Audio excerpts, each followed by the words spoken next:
listening to the questionnaire. Say that again. You're listening to the questionnaire. I've just started. Right here, for your ears, for your eyes. The questionnaire. Get your comic on. Poke it out, poke it out, poke it out, poke it out. The air seems to boil. Lightning flashes. Thunder roars. Yeah, because this is a quest. Ladies and gentlemen, this is the questionnaire. I am the unknown factor, a.k.a. that Wade Wilson of hip-hop. But you know, it's a quest. And we're talking comics. And a man who just keeps booking people, even though he's slacking a little here recently, and I had to book some people. But then I did that booking and something happened, and nobody's going to see that quest. And that's kind of annoying. So maybe I should just let him handle the booking in Scott Wojcik. Hey, Jay, what's going on? I don't know, dude. I really think, like, based on after that one and the fact that happened, and it was really just a waste of time, I really should just be like, dude, you just handle the booking. Like, if I might hit people up occasionally, but I'm totally going to send them your way. And, like, if they can't deal with it, they can't deal with it, and that's fine. You know what I mean? Like, because it is what it is, and you always whatever, man. I don't know. I think I might be just a little too for some people, Scott. Right? Do you think I'm a little too for our guests tonight? Oh, we're all cuckoo for our guests tonight. No, you took that away. I didn't mean it. Whatever, man. But a man that draws on many a thing. Got a couple covers coming up. A couple things we're gonna get into. A lot of little different things, man. Maybe lightsaber swing here or there. Who knows? Yeah, it's Lock Nguyen in the house. How you doing, man? Pretty good. That's a good intro. Yeah. I try, man. Look, because I feel like, in all sincerity, I'll tell you the reason I do that more than anything, Locke, is I feel like there are so many creators in the comic book community that will never be looked at the way that they should for the creative work that they did. This is something that we got into with Eric when he asked, because one of the questions or the final question that you didn't answer, Locke, which is what points do you want to cover on the quest? The final question he asked was, what is the point of the questionnaire? If you guys want to hear that, you can go back a couple episodes. It's there. We got into it extensively, right? But I think that's important. I think people don't understand to a certain degree what comic book creators do that helps create literacy and empathy at a young age. You know what I mean? Like, I know for a fact, if I wouldn't have read comics the way I did when I was young, I would have never read Nietzsche. I would have never read Sun Tzu's The Art of War. I never would have read all the Hannibal novels that I have, or the entire Dexter series, or like just all the sci-fi and random crap that I did. It stems from the fact that I loved and had a passion for comics and read them, and it increased my passion for reading. And I think everybody within the industry that helps create and do those things deserve a little respect. You know what I mean? Y'all up there like Rodney Dangerfield up in this piece. Just saying. You know? I mean, it boils down to, like, if you think about it, Locke, because then we've had this conversation, the only comic book, like, can you think of a comic book creator that could go into a grocery store anywhere and get swamped, like just mobbed? Okay, see, the fact that you laughed at that. Exactly. Unless it's Black Friday at Walmart. Yeah. But it's got nothing to do with who they are. It's got to do with the fact that they grabbed the last PlayStation and 6 other people wanted it. I don't count, man. You know? I mean, the only time it's occurred is late in Stan Lee's life. And it only occurred because of the films and the fact that he was in them all. If he wouldn't have done cameos, I don't think that ever would have happened. That's true, because I think that's what did it. Because I remember my first convention when I was really young was here in Toronto. It was on a place, a hotel. It was literally a hotel, downtown Toronto, of course. And it was one of those like hotels where you would go in and there'd be like dead hookers as part of the room or something like that, right? You were back in the early 80s where those hotels and the first time I met Stan Lee he was just literally sitting by himself on this table, right? And he had a bunch of books and he was just sitting there just chatting away with other people, and that's when I first met him. That's how I and even then I was like, Stan Lee, and he had this spray on his head for a bit at the time because he was balding, right? So this is like really bad 80 they had this thing where it was a can. Remember there was this canister that you kind of spray on your hair, right? It was like Oh, God. fuzz, right? But yeah, that's how I met Stan Lee. This is how I met independent artists and stuff like that. And that's how I got like kind of hooked into like, oh my God, there's this thing called a comic book convention, right?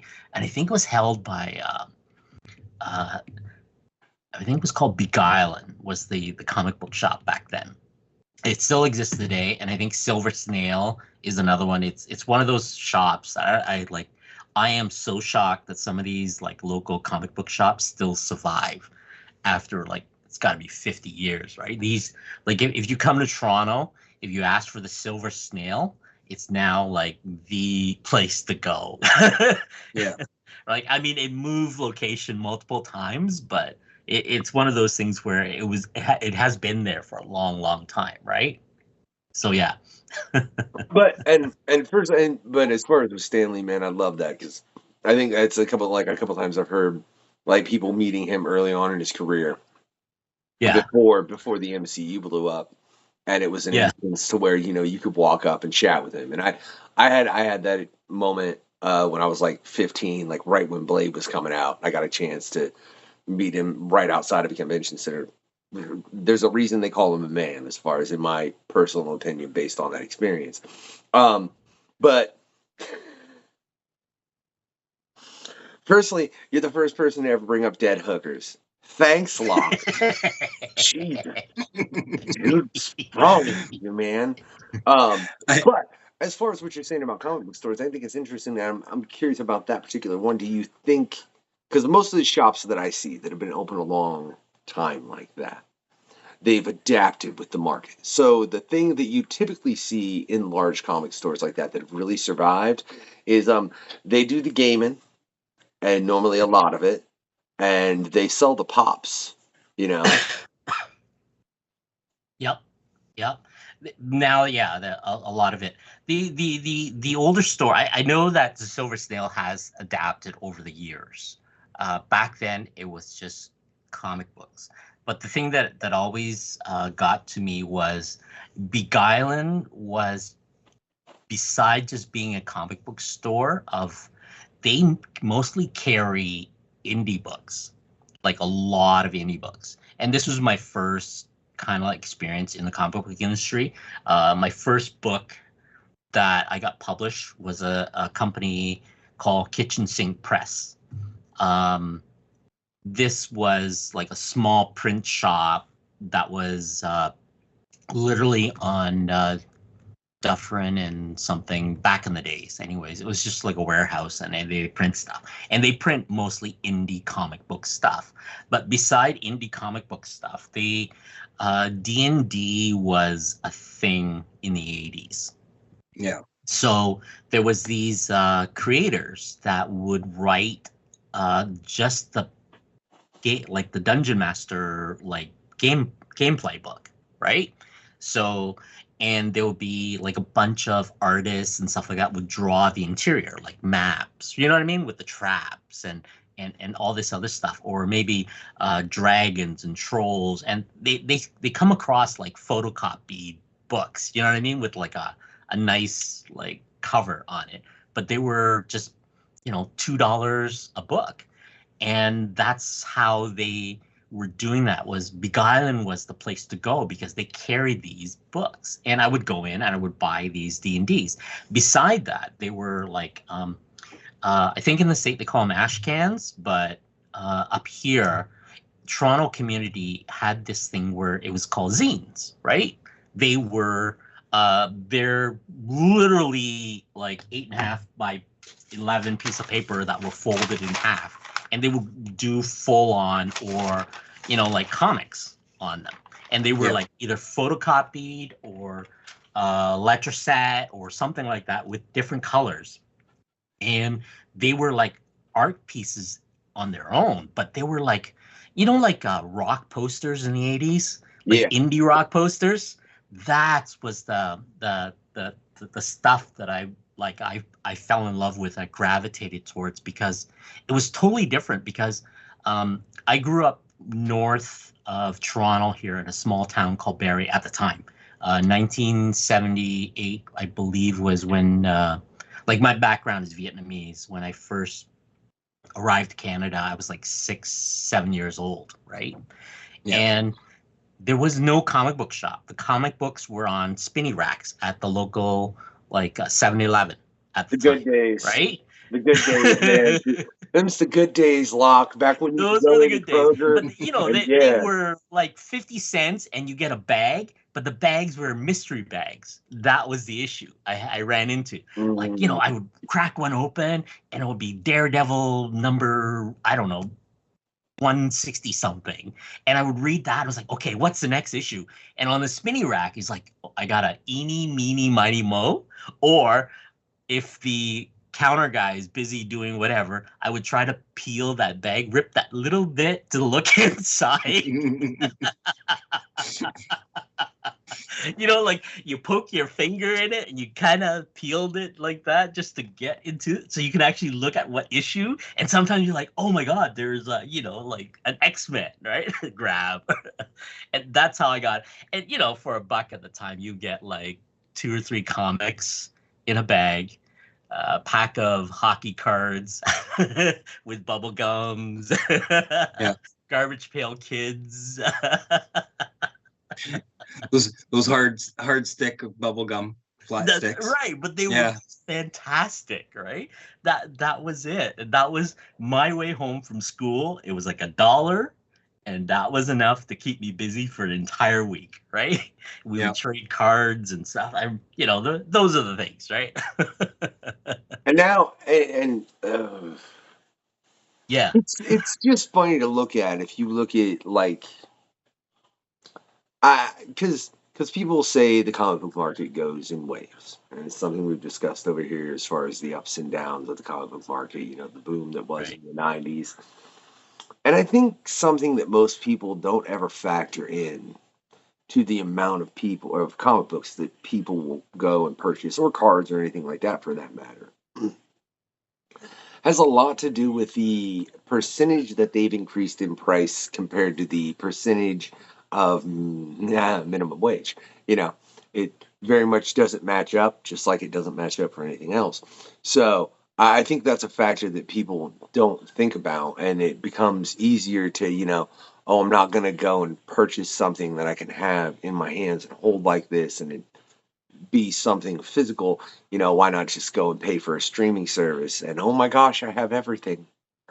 And hey, real quick, just to cut to, we'll be coming up soon, man. We're going to talk about the effects of streaming on entertainment and society. And oh, I've got a nice little collaboration of individuals we're going to have that conversation with, including Alan Henry, who you can catch playing D&D just a little bit back, man. Just so you know, you brought it up. I had to cut in my promo, man. I cannot help myself, Locke. I can't help myself, Locke. It's like a disease. I must promo the show. oh, no worries. But I do think that's interesting, man. Because I mean, you're sitting here talking about spending $2, getting 3 comics and a pack of cards. Dude, you can't get a comic, a pack of cards, a piece of bubble gum for $2 anymore. No. Like if I go to my LCS, I'm spending, well, today, not today, but Wednesday was spent at least $100. But I don't I'm not buying reading materials. I'm buying mostly sketch covers. So I usually buy in packs of 3. So I noticed the sketch cover going from regular price of, if you were to buy regular comic books, has now become $8 to $10 a book, depending on the book, of course. So that's what I noticed. Then, like, a lot of people, like, what I've been finding is that I haven't actually, like, from the comic book standpoint of things, I prefer indie books now, like Scott's book and anything like that. I rather support them because I noticed that Marvel and DC has very gone complacent. Yeah. From an industry standpoint, where they're not bringing in new readers. And they are trying out stuff that I feel like like storylines, changing out characters. There's all this stuff about, you know, the term is woke. They use the term, but it's really about like at the end of the day, I see that as a money thing where they're not catering to the people or to the new user, or they're trying to, but they're not. They're what's the term? It's more like a marketing thing. They're not marketing it correctly. They're not doing it correctly because the people, like when we were growing up, 80s and 90s, comic book was kind of like we were the misfit of the group, the nerds. Remember the nerds of the group? We didn't read the comics. When you think about it, we're in our 40s and 50s now. We are now the parents. I noticed that the people who are buying the books at the LCS, the local comic book shops, are mostly in their mid 40s, mid 50s, like myself, right? Who are buying the absolute Batman, but we're buying 3 copies or 4 copies based on the variant covers, right? Yeah. Over the pandemic, I noticed that, I mean, variant covers are fantastic for me because as somebody who does cover, that helps pay my bills, right? If a local retail or somebody who wants to pay me to do a variant cover, I got no problem with that. It's just that I find that people are using comic book as a tool for investment, right? All right, Locke. Let's get into it. Let's get into it because this is something I've discussed with many a creator over here at the questionnaire. I think Scott, you may have been on a co-host on at least once or twice where this conversation has happened. I don't know, dude. There's been a lot of shows and you've been on a lot of them, Scott. I can't well keep up at this point, man. It's getting real close to the 200 mark, and we're about to wrap season 2 up and go into season 3. But that's neither here nor there. What is right here and what I want to discuss is the variant covers, right? And I know that's a thing that kicked off in the 90s, but I feel like in the 90s, it's like there was pretty much there was 3 variant covers max, you know, and then maybe they throw in a foil for a 4th one. But in the 90s, that was pretty much it, right? Am I spot on that, gentlemen? That's about right. Yeah. Right. Like later in the 90s or 95, the reason for the 90s was Marvel was pre-90, 89, 90, around there. Marvel was bringing out, they were marketing these superstars. You know who they are. You got the Jim Lee, you got the Rob Liefeld, you got Todd McFarlane. They did these videos of them. Now you can actually look them up on YouTube. But the videos were being played, and I got a copy of it via VHS copy of a VHS copy that I bought at one of these. You know that, right? Then around that time, I forget, I think Roger Corman bought the rights to the Fantastic Four. And you can actually find a copy of that somewhere. But I remember getting a copy of a copy of a copy of a copy of a copy of a copy of a Fantastic Four. Like that's how far back the comic book movies were at the time, and it was pretty bad, but it was so good at the time, right? If you saw Captain America, remember the motorbike and the shield and Spider-Man. I remember watching Doctor Strange. let me ask you, since you're bringing up those old films, we're gonna go back to the alternate covers here in a second, but I want to know, what was the first R-rated comic book film, Locke? For me, no, it was Heavy Metal. No. Well, now what was the first R-rated Marvel comic book film? How about that? Oh, geez. Louise. The answer you find on Google is wrong. I What is? I don't remember seeing the R rated because I never saw the R rated. I mean, I remember trying to get anything comic book related. I remember Disney releasing like Condor Man as a kid, and it was available on Betamax at the Canadian Tire. Canadian Tire was our go-to place where you buy winter equipment, kitchenware, furnitures, a Betamax, and they had a video rental store. Beta. Betamax was this pre VHS. I remember that, and there was like this comic book kind of character that could fly, whose name was Condor Man. It was a kid. Sorry. So no, so that's okay. So Yeah, I don't remember what the first you have R-rated movie oh, was. see, Was because it? the It wasn't common, Doctor Strange, was it? No, that no, can't no, be. no, no, no. The answer Google will give you, right? Really? Like if you type this in, Google will tell you it's Blade, right? Firstly, Oh, I the love Blade. first. The first R-rated But did comic they book put? Marvel film. But it wasn't. It didn't say Marvel. It was New Line Cinema. It didn't say Marvel. But it's a but it's I commonly know. I acknowledged. know that. I I know don't that. mean like Yeah. in Okay. the So MCU, because if you're talking about in the MCU, then it's Deadpool and Wolverine, right? yeah. Exactly. That's the recent Exactly. one, right? Yeah. I'm talking about like just a movie based on a Marvel comic, right? And like literally, dude, if you Google this, it will tell you Blade. I promise, because I had a conversation with Robert Blaney. Um, no, the correct answer is Dolph Lundgren's The Punisher, because it is the first R-rated film I ever seen in my life. That's right. The Punisher. I Dolph Lundgren forgot gets about no that. love, man. He gets no love. He did the That first was R-rated pretty comic damn book good film. one too. I like that one. No love. Yep. No love. No love, Locke. No love. But back to what I was talking about as far as alternate covers, right? So nowadays with alternate covers, man, you get like, especially if it's a bigger book, what you get 13, and a couple of them are the 1 in 25, the 1 in 50, Yeah. and you got retailer incentives, and you got the 1 in 100 and the 1 in Yeah. 1,000 and like the 1 in 1 million cover. And I'm being sarcastic, obviously, but I with those, I'll tell you my personal opinion of them is, especially like if you look at the 1 in 100s and what they cost, right?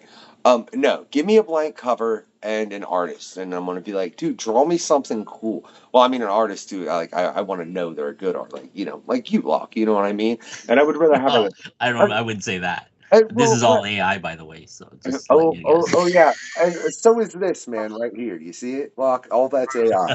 Mike, if Oh, Mike that's a ever mic, isn't if it? Mike ever hears that, I'm gonna get murdered. He's gonna show up in Indiana from Canada. You killed my art AI. I'm gonna be like, well, at least I got killed by the uncouth Mike Ruth. I hope somebody caught That's it on right. video and puts it on the questionnaire for me. Uh, the last scene of the questionnaire ever is Mike Ruth murdering me for saying his art was AI. All right, then. Yeah. But my point is, as far as with those 1 in 100s, I mean, you're literally Wait till I paying. table with him next year. I'll tell him that. Oh God, Locke, you're gonna get my head bit. Tell my be like firstly you gotta be like, hey man, fact from questionnaire, he loves you, right? And then you can tell him that. All right. You have to say that Exactly. part first though, right? And then you have to show him this interview, and it's your fault that I said it like that.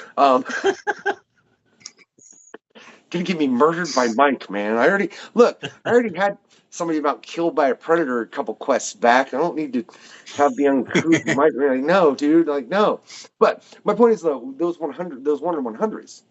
Literally, dude, think about it. You're paying as much for that as you would a blank cover, and then to have an artist draw something on it that is Exactly. literally gonna be it's one of a kind at that moment.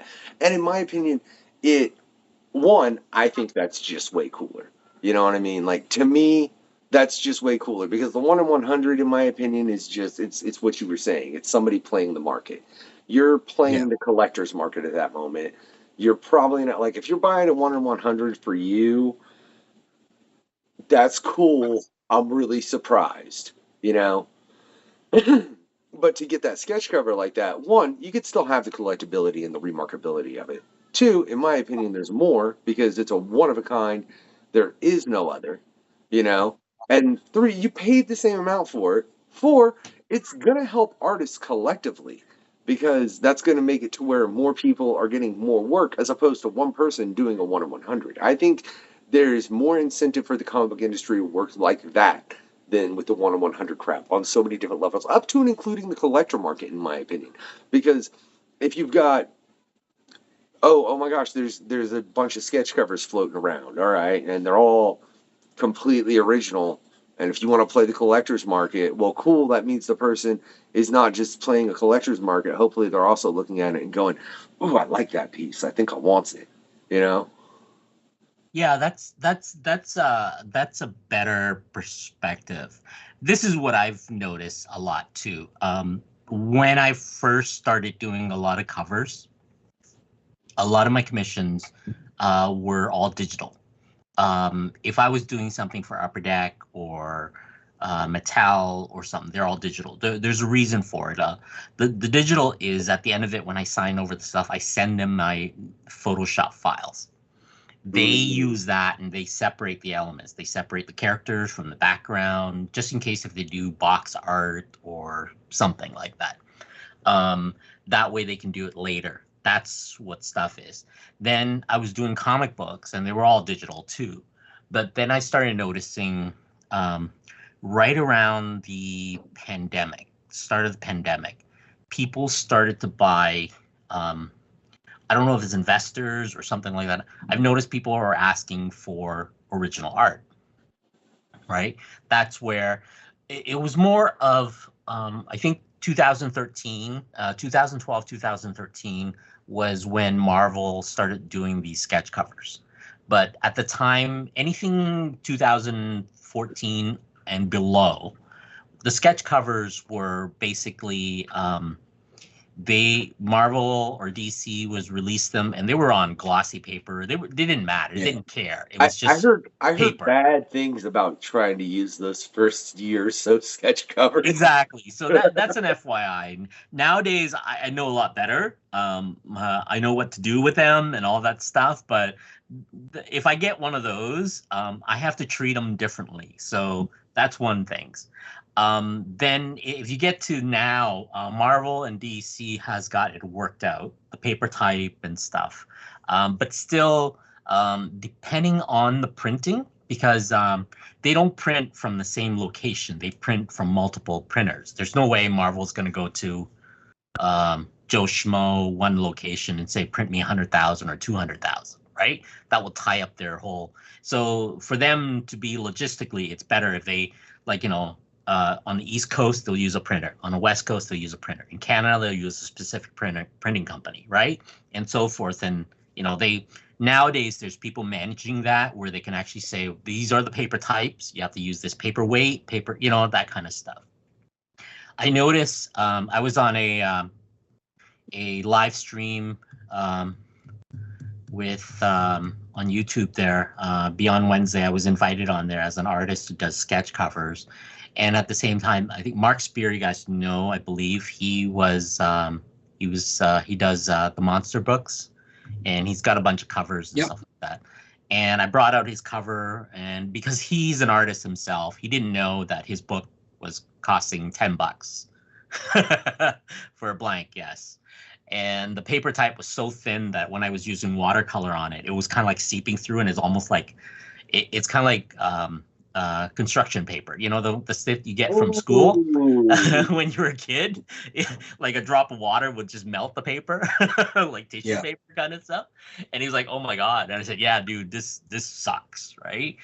It's great if I was doing pen and ink, right? If this like most of the time, Marvel and DC think that the sketch covers are bought by the user, which is true, and they would bring it to a con, and a lot of the time it's like Sharpies and pencils, right? Something really, really quick from an artist that handles really well. But if somebody wants to get into full-on Copic markers, acrylic paints, and all that stuff, those paper can't handle it. Yeah. But there's a huge industry of that, right?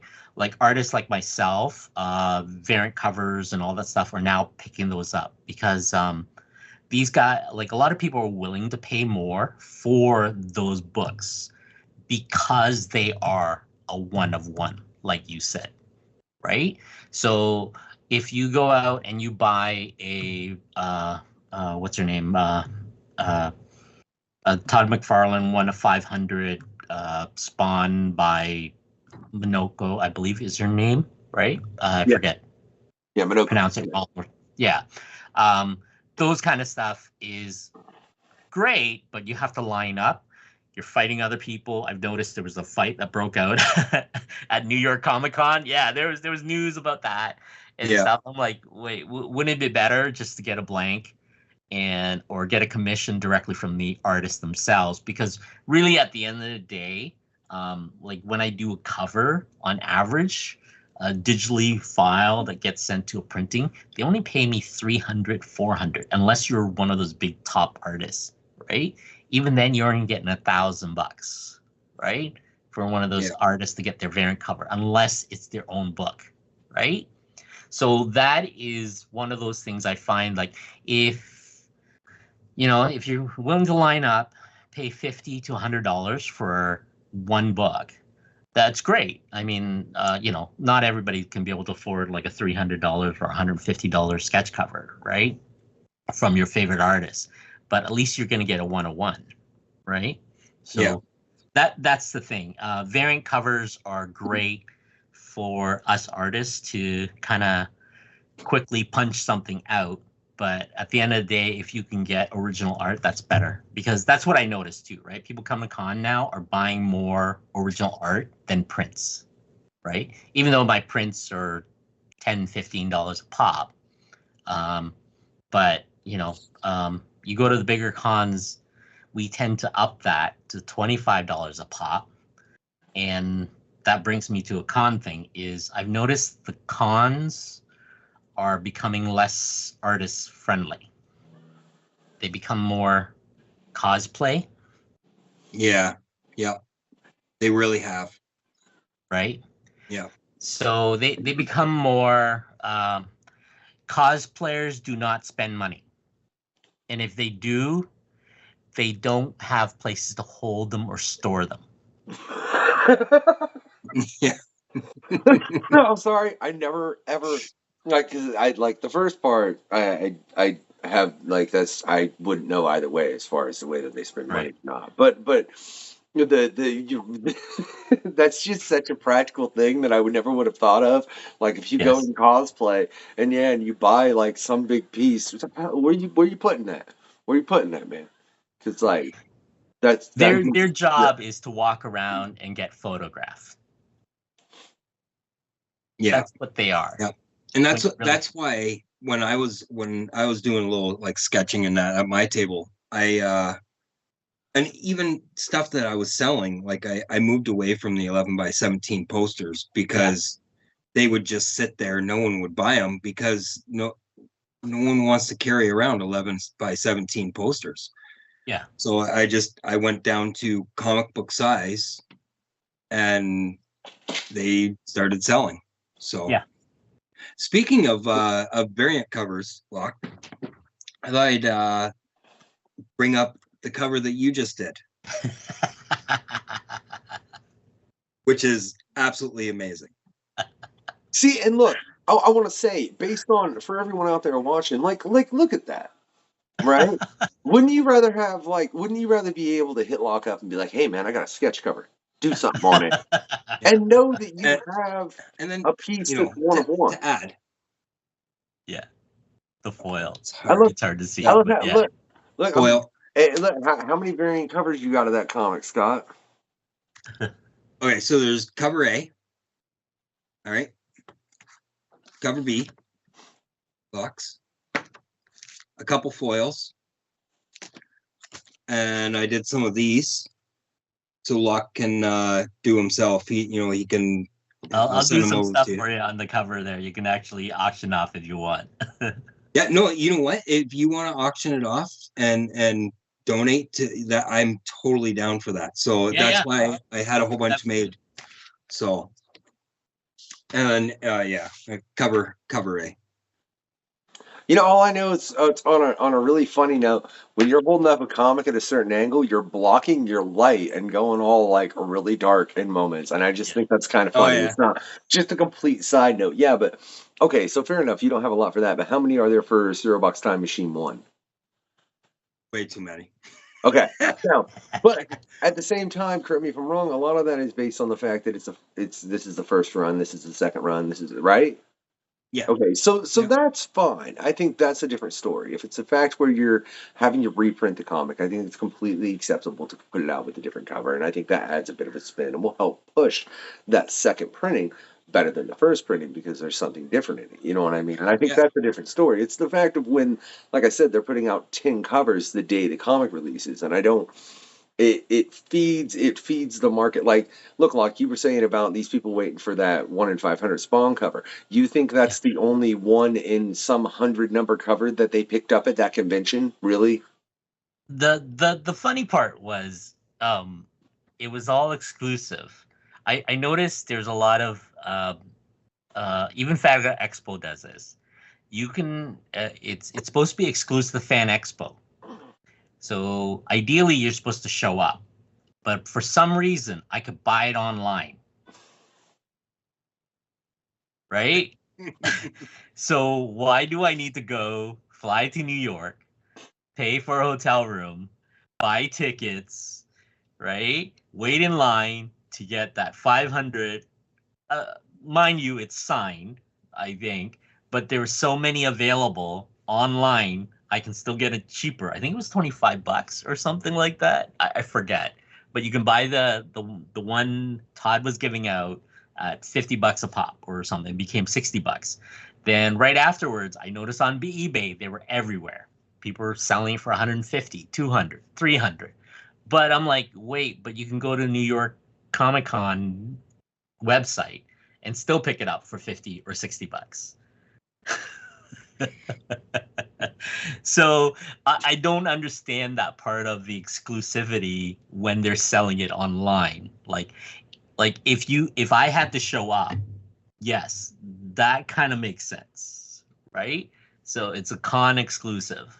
But again, it's one of those things where it is a money grab, and this is where it's kind of like a what do you call it?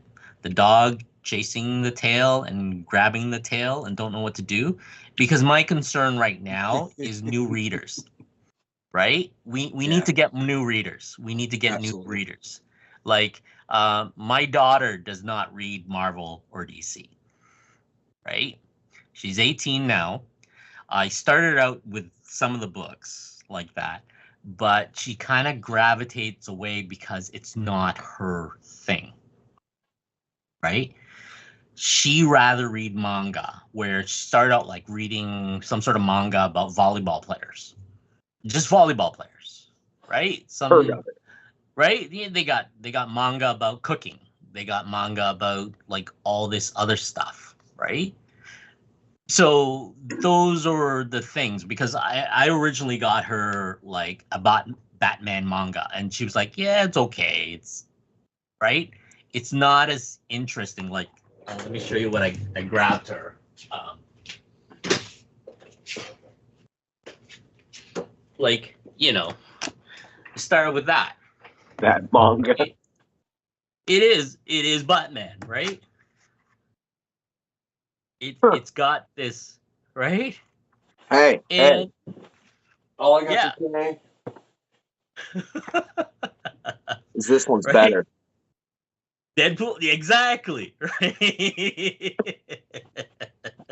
Right?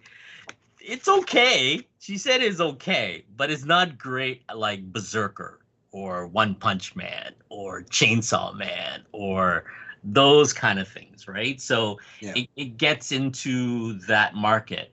But see, that's a thing, right? Manga is the largest selling, the most, if you want to call it, comics, right? Look, like right there. I got it. Why don't you call it comics? Why don't we call them comics? They are comics. They are Comics. The term They're manga comics. is basically, I believe, translated to their version of comics, right? So But why? again, it's It's one weird. of those things where it's like I know that comics like DC and Marvel got into that a little bit late because of I guess licensing or something with things like Scholastic. That's the kind of stuff that kids gets in school, Mm, right? Yeah. And again, it's one of those things where you don't get a lot of it. And I noticed the cost of that is more expensive than an actual comic book at the time. So why would a parent buy a Scholastic uh, book? You know what I mean? Yeah. well, When I would hope, manga, the I would hope kids, that if yeah, first, I just have to comment on that, that if a kid is showing interest in a book, that the parent would buy it because they know it's better than them scrolling mindlessly on any and everything. Like it is the thing that will. Like no man, if I can get my boy to sit and I try and read to him, and I mean he's only 5, so he's not to the right. point where he's like reading like that. But I am like, dude, stories from people, not some douchebag replicating a dance that's been done by 20,000 other douchebags. Other people, exactly. Who cares? It's just like I love Eminem's new album for the fact that like he literally and I think it's funny nobody's like really pointed this out, but he's like, I got the new TikTok dance, and he's like, it's a dance you can only do once because you're pretty much gonna kill yourself doing it, which was his Doing way of yeah, which was his way of it. saying you understand how stupid this is, right? You like, but to encourage a child to get away from that and read any kind of book, no. Like if my boy says he wants something out of Scholastic from school, oh man, I will. Or if we get something from the library and he's really digging it, I do my dangest to make sure we have that book in the house. You know what I mean? So he Yep. continues in it. Like I don't, Yeah. I do not understand why that's something you'd be like no toward. Like no, dude, say no about the stupid electronic thing that makes it to where they're just distracted and you can go do whatever you want. No, don't say no to the book that you might actually have to pay attention and help them to. I'm sorry, you're a parent. That's what you're supposed to do. You know what I But mean? that is the logic of Sorry, rant. most parents, though. Like for us who are readers and stuff. Then there's other parents who won't like that is, that's the thing. Like how many libraries in the US are being underfunded, right? That's this is where things get and cost of living and other stuff comes into play. I have no problem. If my daughter wants to read a certain book, I'll get her the whole entire series, right? If she gravitates. Because Yeah. I grew up like that. I'm sure you guys all did. We started, our first thing was comic books.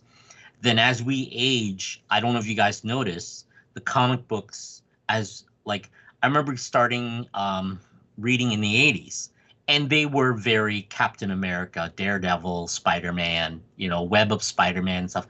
Then as I got to the 90s, my taste as I got older, I became 17, 18 years old. My taste started going to Epic magazine, heavy metal, right? It Yeah. changes. Then I noticed I came back to the X-Men when Chris Claremont started doing this series. And that was based on the political climate of the time, right? The Reagan era and all this other stuff about being isolated, being the misfit of the group, right? So that went through time. Then as I got a lot older, I stopped reading it and I started doing things like Stephen King books and all these fantasy horrors, Lord of the Rings, because um, it got to a point where how many times does Wolverine, like the X-Men, fought Magneto? How many times Batman fought the Joker, all the villains, Bane, and how many times did they had to retell it with, Gotham by Gaslight? They went back in time. They changed Batman to this. They changed, but it's the same plot line, I guess, but the characters change, right? Bruce Wayne is now a detective in London of the 1800s, and the Joker is Jack the Ripper, right? I mean, it's interesting, but that's only a limited around, right? Things like when The Watchmen came out, that was totally different, right? Never seen that in comics, right? Those are the kind of like Vertical Comics gravitated me because Vertical just went in a completely different direction, right? Then I found out 2000 AD. I didn't know that. 2000 AD is a UK based, right? Dread. I mean, it was brutal. The book was brutal, right? I love Dread, me. Judd Anderson, all the Yeah, I love me some Dread, man. That's honestly the first time I discovered Garth Ennis. Well, no, I take that back. I discovered Garth Ennis when he started doing The Darkness, and then researched him and found the Judge Dredd stuff. And I was like, he wrote this because my first introduction to Judge Dredd beyond that was Sylvester Stallone, which, let's be real honest. Yeah. It was pretty good. Come on, I liked it. I liked it. I liked it. I liked Yeah. what it is. I liked it what it is. But I do enjoy the new the Dread film. with what's his name was pretty good too. I like that. Oh, Carlton yeah. Urban. Yeah, no, that Yeah. But here's the thing. It's like I enjoy the Judge Dredd film as well as I enjoy The Mask with Jim Carrey, right? Right. But if you go and look at those comics, they couldn't do them like that then because it would not have worked because society would have been like, what are you showing us? This is violent, bloody, and rude, right? But it's funny if you look at it now, like the Keith Urban Dredd, which came out, man. It's very much, I'd say it holds pretty true to the character of Judge Dredd. Like, no, it's the law. Like, I don't care. It's the law. Yeah. You know what I mean? Which makes me like really want them to redo The Mask. I swear with Jim Carrey, right? Like just reboot it, but with Jim Carrey, let him do it. Come on, he could do it and take it as dark as the comic, right? Yeah. Because it would work now. But it makes me think, does that show that comics are technically ahead of where society is as far as in a certain mind state, responding to things ahead of time before they actually are more in the mainstream? Because it clearly affects one another. You know what I mean? Because like I said, I mean, look at Judge Dredd then and the Dredd film now. Well, the thing you have to remember is comic is a fast medium. A story is written in 2 weeks, 3 weeks time. The story is handed over to an artist. An artist thumbnails it. He thumbnails it quickly. And remember, these guys were churning out books every month. Yeah. Right? The reason why they were churning out books was page rate back then was sucks. I mean, I forget what's his name was like $25 in the 85. That was a lot of money, $25 per page. So these guys were churning out books after books after books after book. Stan Lee was in his documentary. He was telling me the reason why he wrote a lot was he got paid by page. Right? He didn't care what he wrote. He just wrote. He wrote. It paid for his wife. I think. What was that? I think it was the documentary With Great Power or something like that with Stan Lee. It's really great, interesting because he mentioned that he paid he paid for his new car. He paid for blah blah blah, right? And that's why he wrote. He claimed a lot of the stuff, and I think this is where a lot of the mytho of Stan became kind of thing, even though, there was that the lawsuit against him and all that other stuff, that character he didn't create, but he claimed he created, those kind of things. It's kind of like the Bob Kane thing, right? With Batman too, right?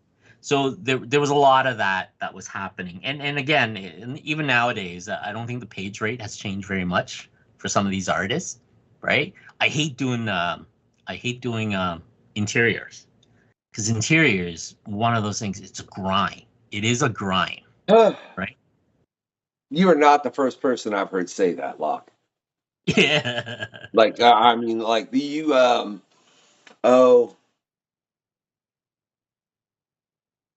been a while ago. I can't remember exactly who, to be real honest, but I know it was a conversation. I don't want to state a wrong name. There's been a lot of quests over here. If y'all want to go review them all, please do. I'd like to think they're all excellent. If you want to make it to where, we're keeping it clean and not dropping F-bombs, though, just stick in season 2. Stick in season 2. If you don't mind a lot of F-bombs, go ahead and check out season 1, and that's all I'll say. Right? You too, man. I come from hip-hop, all right? It took a moment. Leave me alone. But,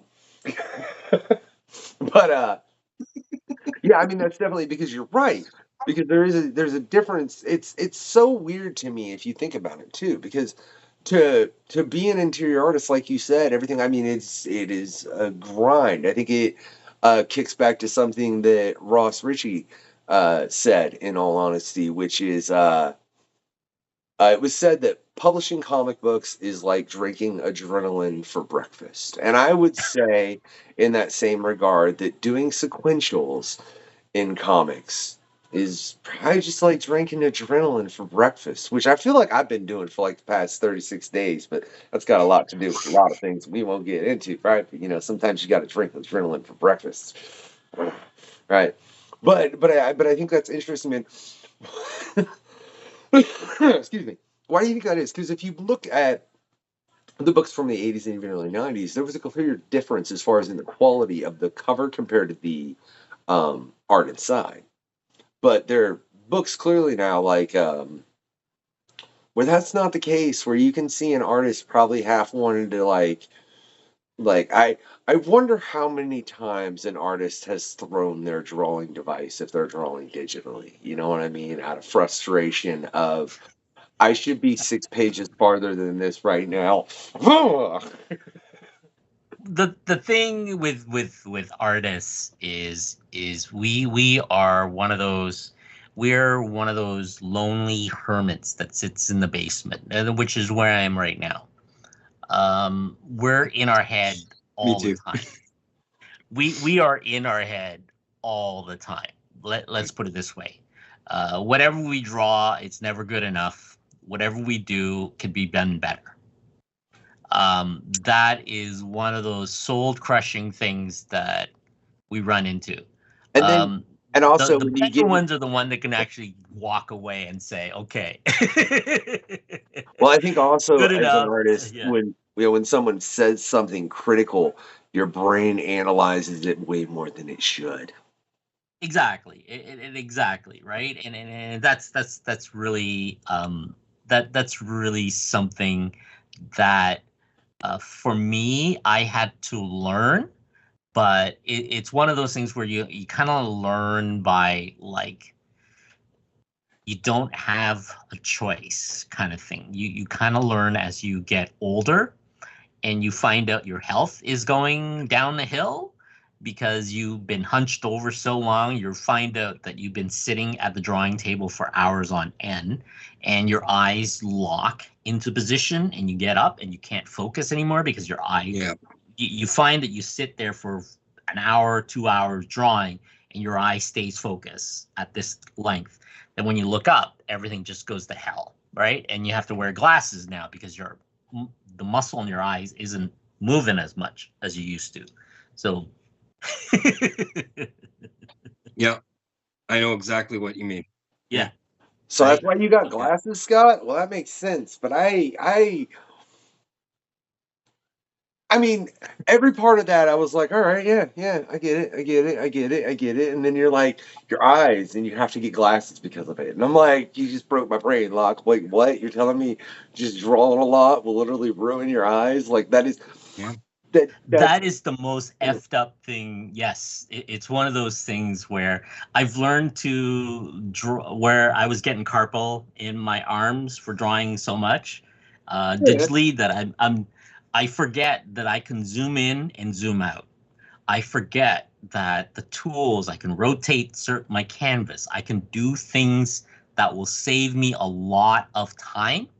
And the problem with when you're doing digital is when you're zoomed in, you're concentrating on this section of your drawing when you should be looking at the overall elements of everything, right? Like the compositions and stuff. You're concentrating on this. When it gets printed, nobody will ever see it. It glanced over for a few seconds because somebody's reading the dialogue. That's all it is. You go to the next panel and you go to the next panel. So I'm sitting there drawing mountains and building windows and all this other stuff. Then all of a sudden it's like, F. Yeah. It was like I sat there for half an hour drawing one panel when I could have punched through this page in an hour, right? That's what I end up doing. For example, the cover I did, right? I'm just painting the background, I'm putting details and stuff, and I'm like, this is great. I'm doing all this other stuff. Then I was like, what the hell am I doing? Because there's going to be a massive explosion. A lot of that's going to be washed out. Yeah. A lot of it, right? So you kind of, I'm drawing the Jeep. I'm looking at references. I'm looking at the wheel axles. Like, wait, no, it's going to be in the dark area because there's going to be a flash in the back that's going to overpower everything. Everything becomes black up front. And exactly. For those who are wondering what he's talking about. All I know is So- Shannon is threatening me. I feel threatened. Sorry. I do want to point out the cool work you did on the letters. I Yeah. thought that was really that was brilliant, because like for anyone that hold on, let me find, that's original. Yeah. Where he added the letters Angle it actually down lit a little bit. Angle it Yes. down a little, Scott. No, not What's that that? one. Tilt it forward. Forward. Do you not know? Like, look, do this. But Do not this? just the one that he did effects to, man. Yeah, now lower it a little. There you go. There you go. Gotta give stage direction over here. I'm gonna post It looks perfectly fine on my end. So Well, whatever. I mean, it technically is probably to the fact that I got that right there, but we won't worry about that. Whatever it is, you have to. Yeah. So the effect of the logo is, a lot of it is the film background that I have. When we do 3D elements inside the film, we like to have it reflective in the environment. So I figured if you're going to play with the logo, I would lower the character enough and I would put that lighting effect on it as if the logo has always been there, like hanging or something like that. So that add that little bit of a like neat effect kind of things, right? Yeah. So I would have done it with all the other stuff too if I didn't know what price tag you want to throw it on or any other labels and other stuff. But that's a next time kind of elements and stuff, right? So go ahead. I just, Locke, you said, what did you do film wise? So my background was I'm Vietnamese immigrant from my parents escaped the Vietnam War, brought me, my brother, and my sister to Canada. And so we were an immigrant family. So as an immigrant, you guys would know that you do not go into art in the 80s, in the 90s. Art is not something, this is pre-digital art. Art is something rich people do. So as an Asian family, you either become an engineer, a doctor, a teacher, a lawyer, something that will do, right? So my dad had a construction business. So in the summer, I would help him out. He was a stonemason. And I would help them out with like construction work and every time in construction, I would be the kid that would go pick up coffee for the other guys on things, you know, mix cement, and these guys would teach me the trade kind of thing. Because the idea was I was going to be a tradesperson of some sort, right? But my dad wanted me to become an architect so I can design houses and stuff. So that was my intent. I went to high school. I drew a lot. I drew comics. I drew all sorts of stuff. So I went to the university here called Ryerson. I was supposed to be an architect. I really didn't like it, right? So I kind of dropped out without telling my parents. Down the street, was what we call the Ontario College of Art. I brought in my sketchbook because I would draw people on the train while going to school, the buses and the trolleys and stuff like that. I got in, and I was doing live drawing sketches and stuff. I wanted to learn the paint. My parents found out because they went to see my dorm. I wasn't living there anymore, kind of stuff. So they yanked my butt out. So I spent the entire summer being yelled at. So I by my parents, we're not sending you to school to become an art person, right? We're not sending you to school to draw and all that stuff. I said, okay, fine. So through the summer, I was trying to figure out what to do. I had a good math background. That's how come I can get into university. There is this thing that came out of nowhere. It was called DeVry, Institute of Technology. Yep. It was a US-based company. They just moved to Canada. And this is right around the internet started to boom. Yahoo was being formed, AOL, all this other stuff, right?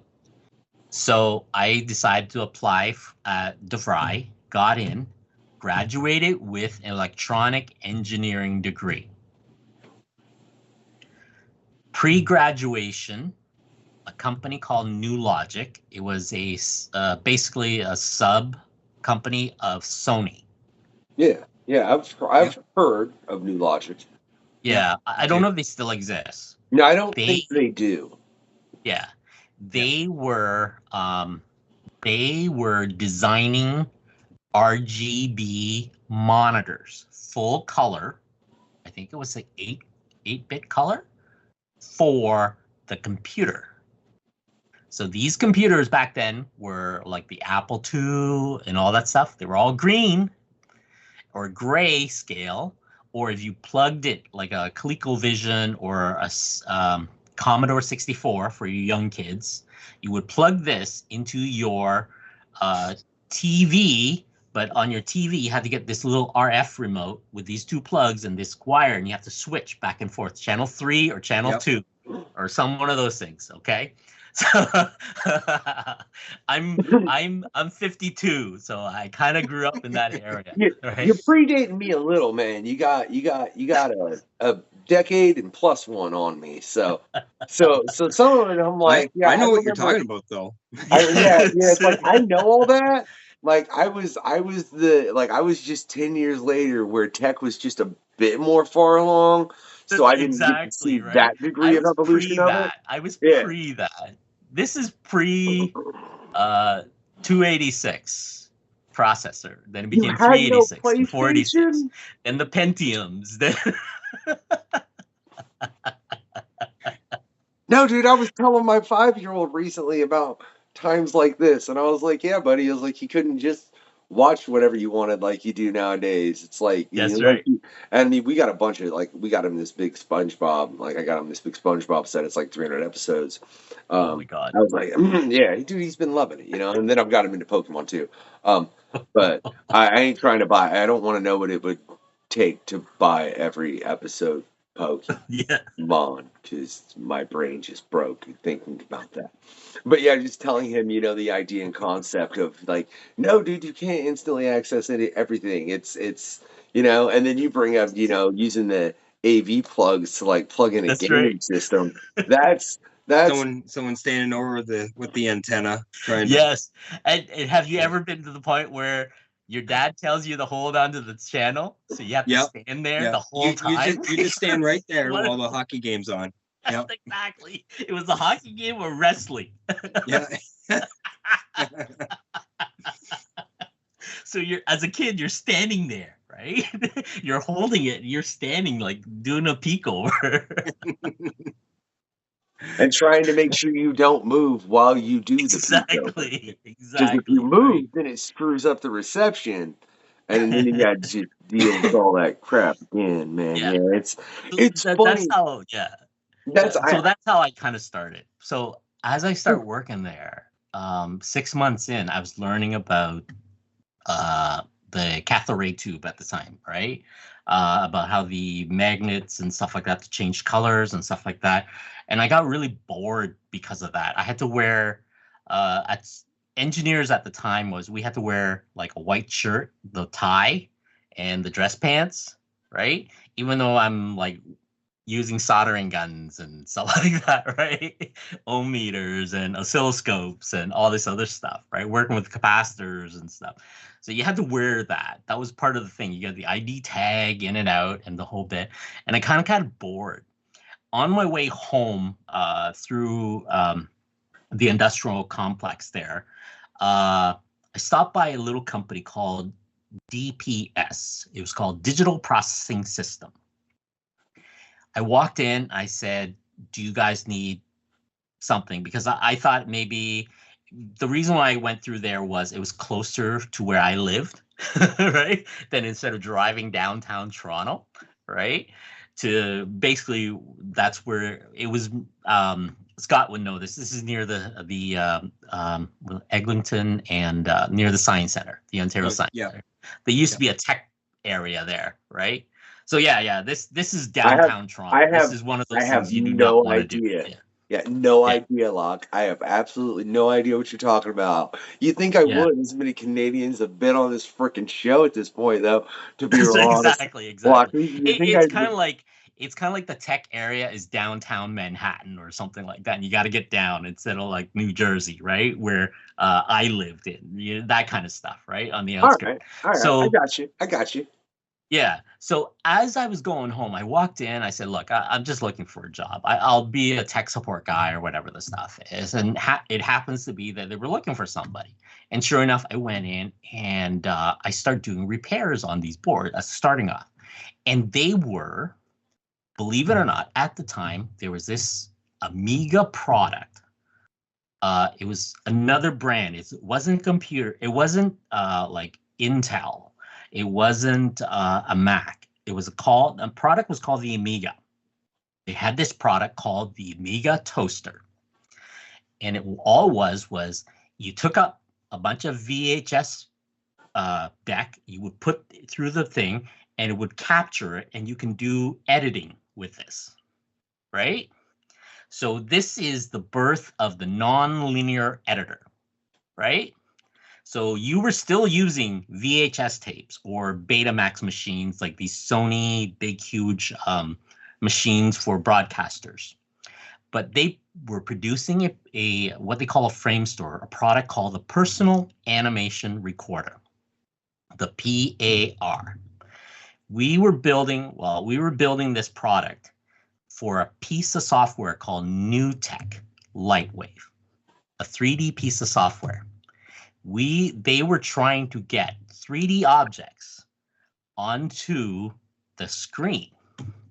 And my job was to try to create these things with the help of a bunch of engineers. And we ended up working on the first project was Babylon 5. Yeah. All right, firstly, Locke, you're old, right? I am very old. That's yeah. So I ended wild, up man, with a bunch of engineers inventing this product. It was called the Personal Animation Recorder. I ended up doing stuff for Phil Tippett Studio, which became Jurassic Park. Then Medicine Man. We were using video cameras and remotes in trees. I flew down to Mexico. I helped install some of the equipment, how to connect these serial bus and connectors, like 100 feet long with amplifiers and stuff like that. I ended up in Mexico again, doing previs for the Titanic at the time. They built half the ship. James Cameron wanted at the end of the night to edit these pieces together, shot on video cameras that were being stored. So you have to remember, this is pre-cell phone. This is all analog, right? So you're recording analog video. Then you have to digitize it into this product. Nowadays, you can do it with a Mac and a USB cord and the whole bit, right? You're transferring files. Back then, you had to have a separate piece. We had a $2,000 50 megabyte. You have to remember that. 50 megabyte, right? It's not terabyte. It's not 50 megabyte, That's right? I mean, that's just like if people would like.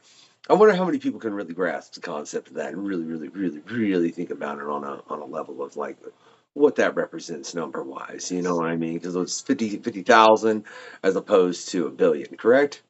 Yes, Okay, yes. yeah. We So had to work just with for a true frame of Apple. reference. Yes. Yeah. Like I had to work with Apple to come up with QuickTime so it can compress it and play it back with lossless compression.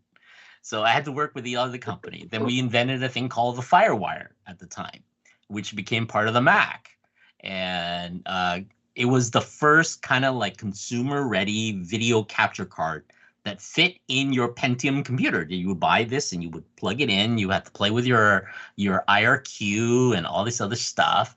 Then we came up with a piece of software called Video Action, which later became Adobe Premiere, which later became, because we took a lot of that from Lucasfilm Advid system, the AV Advid nonlinear editing system. He was the pioneer of that. That was licensed off of him. Yeah, this is where then eventually I won one of these. Let me grab it real quick. This story took a whole turn I wasn't expecting. I do just want to point that out. Wait. No way. No way. That's pretty awesome, dude. Is that? It's AI. Shut up, Locke. I swear on my life with the AI comments. You need to like, but that's my background. That is my background. But wait. Is that for Can I Titanic?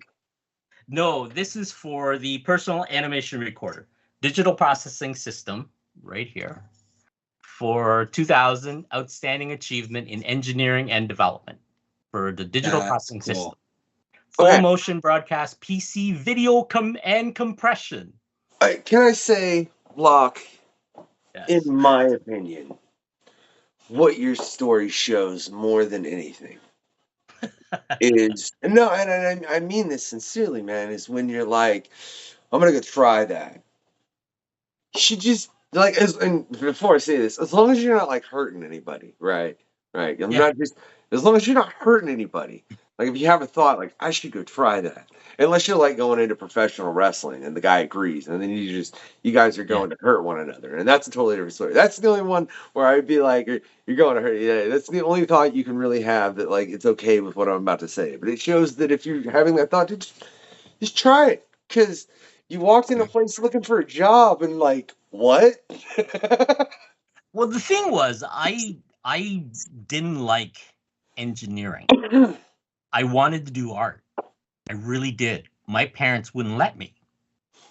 That's what it was. When I got into that company, eventually they start flying me out to LA and all these places. And I became kind of like the expert. Here's what happened. A production assistant or a director, I forget what's his name. He was on Babylon 5. Shoot. He saw my sketchbook. I was just drawing stuff. I was just sketching. I was drawing comic characters. I was drawing arms. I was making creatures. I was just drawing stuff. Pen, ink, markers, stuff like that. And because I knew the technical side of how the thing worked, because I had to work with 3D software engineers, because you have to remember, this wasn't something that you can now buy from the Apple Store. This stuff we made it up as we needed it for the production that we were working on, right? Tron was pioneer. We were looking at the codes of how they did Tron, right? All that, right? It was a company called Silicon Graphics at the time. It built this massive PC, like it was running Unix and everything was Unix based, right? Graphics cards were all written by onboard like teams of us on the thing.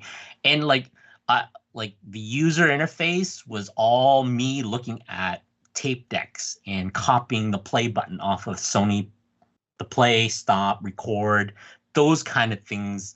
And I was just using Paint to do this, right? Doing the different shadows and stuff like that. And they were bitmaps. They were like, everything was like, remember AVI files at the time? Yeah. That's what they were. They were the best at the time, right? Now you got MP3, MKVs, all the compression technologies, lossless, and all this other stuff. Back then, we were just trying to figure stuff out. Like, how can we So- just make this to where someone can watch it? I gotta know. I gotta know, guy, man. Like all that, working with all that, and you're Yeah. saying it's like It was like, it you was got- fantastic because what's he the- saw what- my sketchbook and he goes, "Hey, can you do storyboards?" And I said, Oh, I don't know what storyboards is. I know what comic is. And he says, we're going to teach you. Literally, that's what I learned on the job. I was sketching storyboard concepts and stuff like that for the shows because I knew the visual effects. Then eventually when the company got sold and bought and all that stuff, these producers says, Locke, you got to move out to California. We're going to need somebody like you. And I said, okay. That was one of those decisions where I just did, that was the best decisions that I ever made. Because I was single. I was 23, 24, 25 at the time. Yeah. Right? Nothing was tying me down. My brother was all done school. My sister was all done school, kind of stuff. I said, okay, I'm coming out of California. I slept on my producer friend's couch for 6 months before I found my own place. So I ended up working. We were in effects, but we were the art department, right? Yeah. This is where I learned to paint for matte paintings on acrylic, right? This is pre-digital, right? You have to remember, digital was still expensive. So I was learning to paint on matte paintings where, if you guys don't know what matte paintings are, they are literally panes of glass that they would mount in front of the camera and they would paint the sets in the back. So, for example, if you have a character walking through a scene, the camera would be way back up here, right? There'd be a piece of glass right in front that's painted the background, like a space scene, a port, or whatever the stuff is. And the character would walk through that. That was before green screen, because green screen wasn't a thing. They shot it on a black screen. And literally, the way it works was you would shoot it on a black screen and you take it and somebody would sit there and literally trace over the character and scratch the film out, because that's how the first lightsaber was done, was scratching the film. So light would leak through. Right? And somebody would take some acrylic watercolor and paint where the blades are. Right? Reshot that.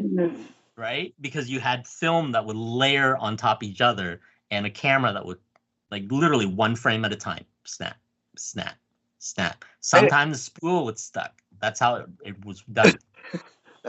It's funny though, because I don't think, and look, man, I like to call myself a son. Like I love film, man, and I'd like to think I know a bit more than people that aren't in it. But I had never heard the painting for a background. It was called matte painting. It was matte. It was literally a matte, like it was a background, either background or foreground. So you do these plates of glass. That was how you did. And that was cheap. That was still cheaper than computer. You have to remember that. I just thought about, building a set or filming on location. Like I never. Yeah. The problem with building a set is if you need to zoom out, right? You need to zoom out. Yeah. Right? So think of, here's a good one. In Empire Strike Back. That whole scene of the Cloud City and the Millennium Falcon landing on that thing, that was a whole matte painting. Right?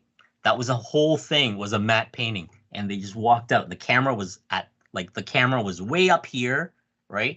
Plate of glass right there as the actors walked on this platform that they built. That was a matte painting. So let's get into Crazy. something based on looking at that, based on and that's Yeah, like I said, man, this conversation took a turn I honestly didn't expect it was gonna. But it's fine. It's fine, man, because we're gonna get into something else right now, right? With the how technology has gone. I mean, looking at it from that to where instantly you absolutely had to have a number of people problem solving. You had to work within a set of limitations. To the fact of here's a free for all up to and including like it's getting to the point where you can just AI video whatever you want. And I mean, if you want to sit there and type it in long enough, you're probably going to get it pretty close.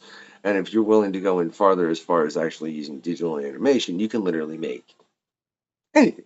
You know, let's be real honest. I don't think there's anything that they couldn't do if you would throw enough money at it digitally, pretty much. Right? That's correct. Do you think all of that being so readily available, and I mean, clearly, you know, you have to have serious money if you want to look like the MCU, but you can do things at a level with very little money. Do you think that's affected the overall entertainment industry in either a positive or negative way? Let's put it this way. Remember when Blockbuster first came out? Remember I'm that not time? that I'm not Yeah. that old, Block, but I Okay, remember sorry. Blockbuster. Video rental first came out. Was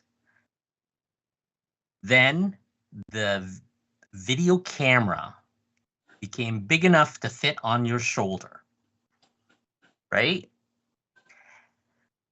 Where all these great 80s slasher movie kind of popped up, right? Because it was cheap, it was easy to make, right? People were getting it, they were trying to discover. Remember, what's his name? Evil Dead? Bruce Campbell. Sam Raimi. The Oh, director. Sam Raimi, um, man, I love me Sam some Raimi? evil. I Sam love me Raimi. some Evil Dead, man. Shout out to Jim Valentino who actually worked on Ash versus Evil Dead, man. You can check out his interview way back, but that's Yeah, in there you season go. 1. So, like I Yeah. said, there'll be some F bombs. Sam Raimi. Sam Raimi. So Yeah. the reason for it was film was cheap enough, right? 16 millimeter became so cheap that you can buy in bulk in lots of it, right? Because back then 8 millimeter was the cheapest thing. 16 became available, right? Then 35 became cheaper. The cheaper the stuff, the better. So as technology gets better, the reason why I kind of like the technology is even though AI is one of those things where it's a gray area, it's frowned upon by artists and stuff, right? Because it is really stealing from artists. If it weren't for the artists, that stuff doesn't exist, right? They're Yeah. still doing it. But the problem is with things like Final Cut Pro, these nonlinear editings, these effects software that you can actually get for free now, like Blender and stuff like that are open source. Things are starting to become cheaper, and the creativity from these people is it's easier for them to get that tool to create that technology, right? So even like comic books, right? For us too, it's like a lot of people now know how to make comic books. You can Google the stuff on YouTube, but it's not the best comic book the first time, right? It's always their 10th or 100th time is when they do that, right? So you get the dedicated person who's willing to take it, right? Like anything you work on your craft. You got, for example, Mike Ruth, right? I mean, ask how long he's been drawing, right? Where he's gotten so far. Exactly, right? He already worked out his brush technique to get you that drawing that you have in the background. Oh right? yeah, that like the fact that I got to. In all honesty, it's not even Yeah. like this is the first piece that was ever drawn live on the questionnaire. Yes. This right Yeah. here. And, Exactly. I mean, getting to Right? watch that as well as all the other phenomenal artists I have take and do the it's incredible to see that level of skill, man. Like, and the fact that, like you say, brush technique and the different tools that they use. Like, I'll Yeah. still Yeah. always remember Richard Pace breaking out a stamp, Yeah. and I'm like, I mean, "What are you the doing, tool has dude?" gotten cheaper. Like I remember when I was getting a Copic, right? these were $6 a pop, right? $6 a pop, right? Though to a point where Copic cornered the market. You had no other choice, right? Now, for me to get good at this, believe it or not, I did 1,000 4x6 sketch cards. I literally drew every day, like multiple times, right? I had to learn techniques on how to make shines and stuff like that. You So just said 1,000 4x6. And exactly how long did you do that? I need to know the time frame that took. 2 years, maybe. Okay. 2 years. Okay. So I, when Google Plus was a thing, it wasn't Facebook. It was after MySpace. It was after all this stuff. Google Plus decided to do their own social networking to go against Facebook and stuff. I start posting all my stuff on Google Plus.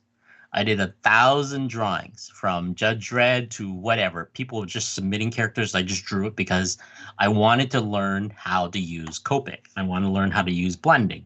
I started with grayscale. Then I worked my way to color. I got more comfortable with color and all this stuff.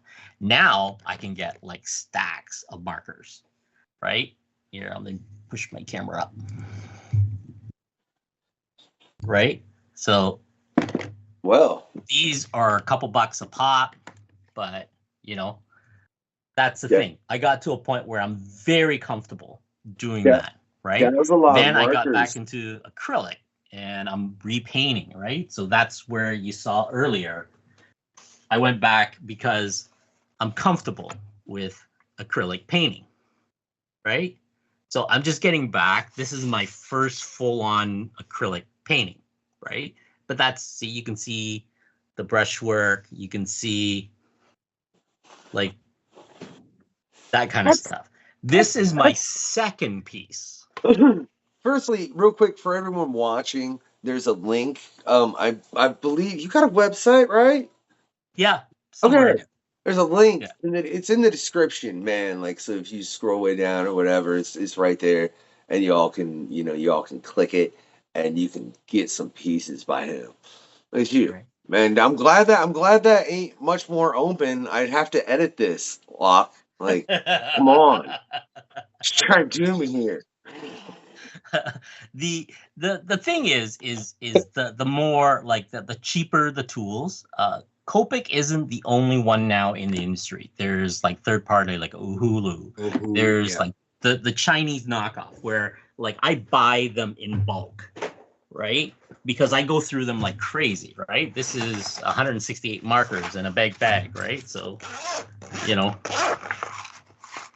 like that, right?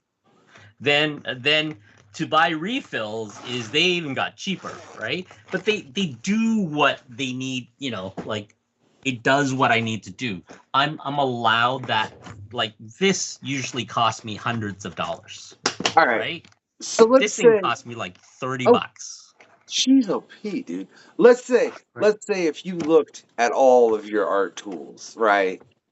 Right. And I mean the ones that you really use. Like you can't say like some obscure thing that I don't know what it is and you use it like once a year, right? I'm talking like your pencil, your markers, your brush, your pen, right? You have to lose one of them.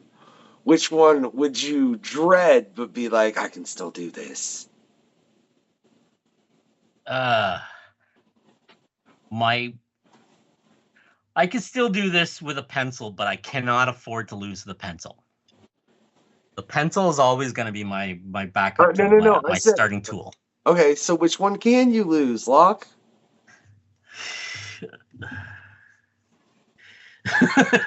I can lose the alcohol markers, no problem.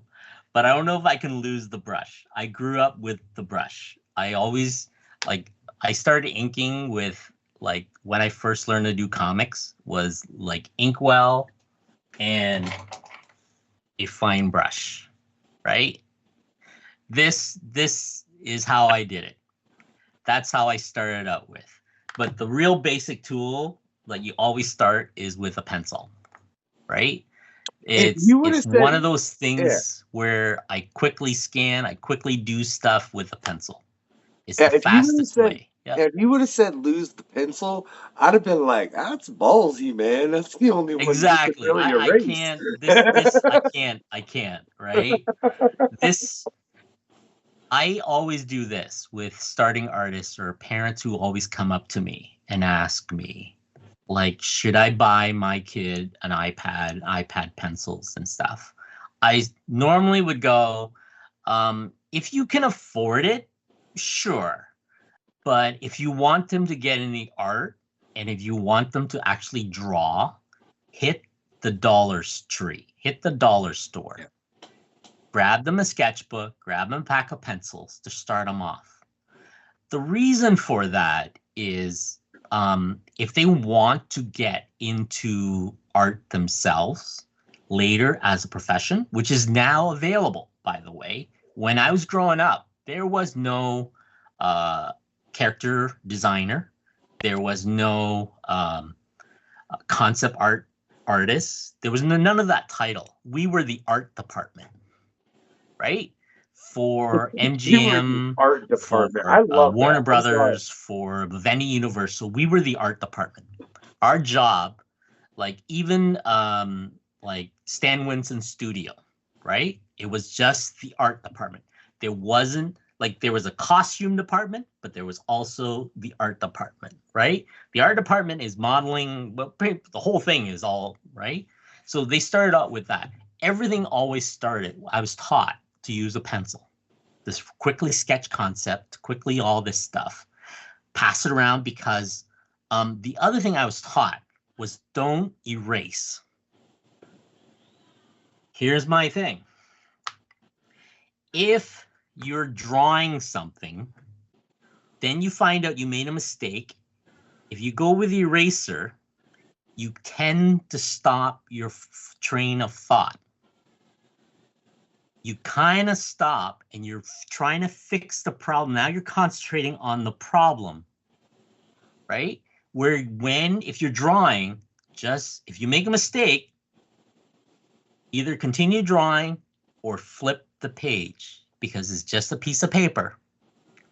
Continue with your thought, right? Interesting.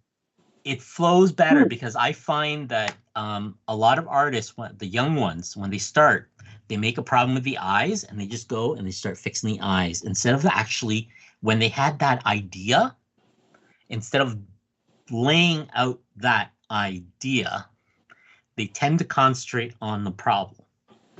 And that's the issue. Okay, right? so in that, I want to know, would you say essentially just finish the entire sketch and then go back and like, oh, I need to erase that and touch it up a little bit? Is that fine at that moment to use the eraser? That's fine too. You can still go back. Okay. That's why a I just lot of wanted the to time be, is when you do make a mistake, you tend to focus on the mistake. And that's what the problem with most artists. I do that a lot of time. I quickly sketch a pose. If I don't like the pose, right? I don't erase the layer. I just create a new layer. And I start again, right? Because there's always something in that last one that you did that you can use on the new piece. It's an interesting thing.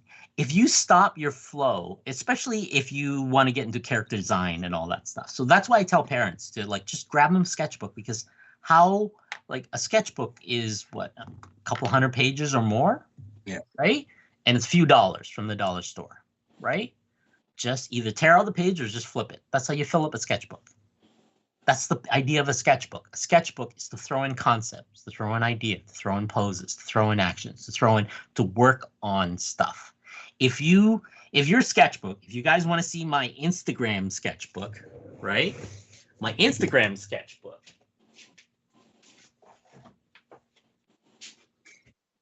So I have two sketchbooks, right? So my Instagram sketchbooks looks like this, like every Instagram sketchbook. Right? I don't scroll it. Can I just say, when you say Instagram sketchbook, I'm like, I clearly don't scroll enough. But that's a well-known fact by anybody that watches. An Instagram sketchbook is what you want to show your audience, right? My real sketchbook is like a hodgepodge of messes and ideas and little things in here that I skip a bunch of pages. Okay. This is my sketchbook.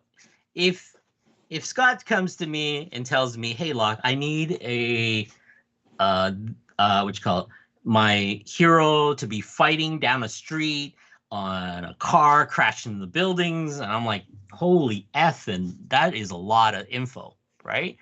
So I start drawing.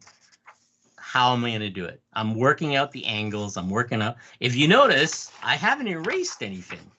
I just kind of like, He right? has no This head. Sorry. this is literally my thought book, right? I just go through. I have tons of these sitting around of just stuff like this, right? And look, that completely and entirely makes sense to me as someone that has written music, you know what I mean? And it's like, oh, there's that idea and there's this line, and I'm gonna write this line here because that was kind of clever, but I don't know where I'm gonna use it, sort of thing. So I understand that. But as somebody that's been a comic book fan his entire life, and only I would say see Instagram sketchbooks as you call them, because I would see sketchbooks of guys would have when I was out of cons. It makes me like, does everyone have one of those? I need to know. We all do. As artists, we do. We have books like this. Oh, this is like Yeah, that's what I'm saying. Like those are the ones you've seen out of conventions, even in the '90s. You know what I mean? In 2000. Just to come up with this is me sketching on the side somehow because I need to come up with the ideas sometimes, right? It's clean. It's composite correctly. This is what I call my Instagram sketchbook, my social media sketchbook. Ooh, right? I like that, Carnage. That's I'm gonna, man, next time, Scott, you got one of those where it's like terrible images? Oh yeah? Yeah? It's See, the same thing for writers too. I'm gonna start calling every time I have an artist on, I'm gonna feel like, where's your non-Instagram sketchbook? And they're gonna be like, what? But I got a stack of a new segment on the show, notepads. Like I got 50 to 75 notepads of just stories that I've tried to build out, and some work and some don't. And I guess that's what's funny. As someone that's written music, I totally get that, Scott. I got stuff down here I really need to record, but that's neither here nor there, man. And we're gonna be working things out, but that's a different note on the other side, right? That's that Wade Wilson of hip hop, but that's gonna be next year, right? Because this is dropping on that Christmas Day. That's why Locks over there is drawing the Jolly Fat Man. I want to point out that's what I did, right? Because I just shuffled it in like that. Because I am the unknown factor, and I just do whatever I want sometimes. What can I say? I do, Scott, and you know it. That's a fact. Why the show works, but it's why there's also chaos sometimes, man. But no, like you just totally started a new segment on the show. Like I want to see your non-Instagram sketchbook. I don't know why. You know what I mean, right? It's your social media sketchbook, right? It's perfect. I mean, as far as to explain it to everyone, I think that's, unless you're talking to somebody that's like in their 60s, and then they might not get it depending on how they use social media and such. That's right. But if you're talking to anyone from our age and younger, I think that clicks very, very, very quickly, especially when you introduce the aspect of the other that a lot of people, I don't think they would ever think of. I don't know. This is. Locke, I love this conversation, but then I'm like, why didn't you like Constantine? Come on, man.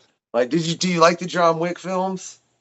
I love the John Wick film. Okay, no, so what's your beef with Constantine, right? man? But it's what's your beef with it? I want to know.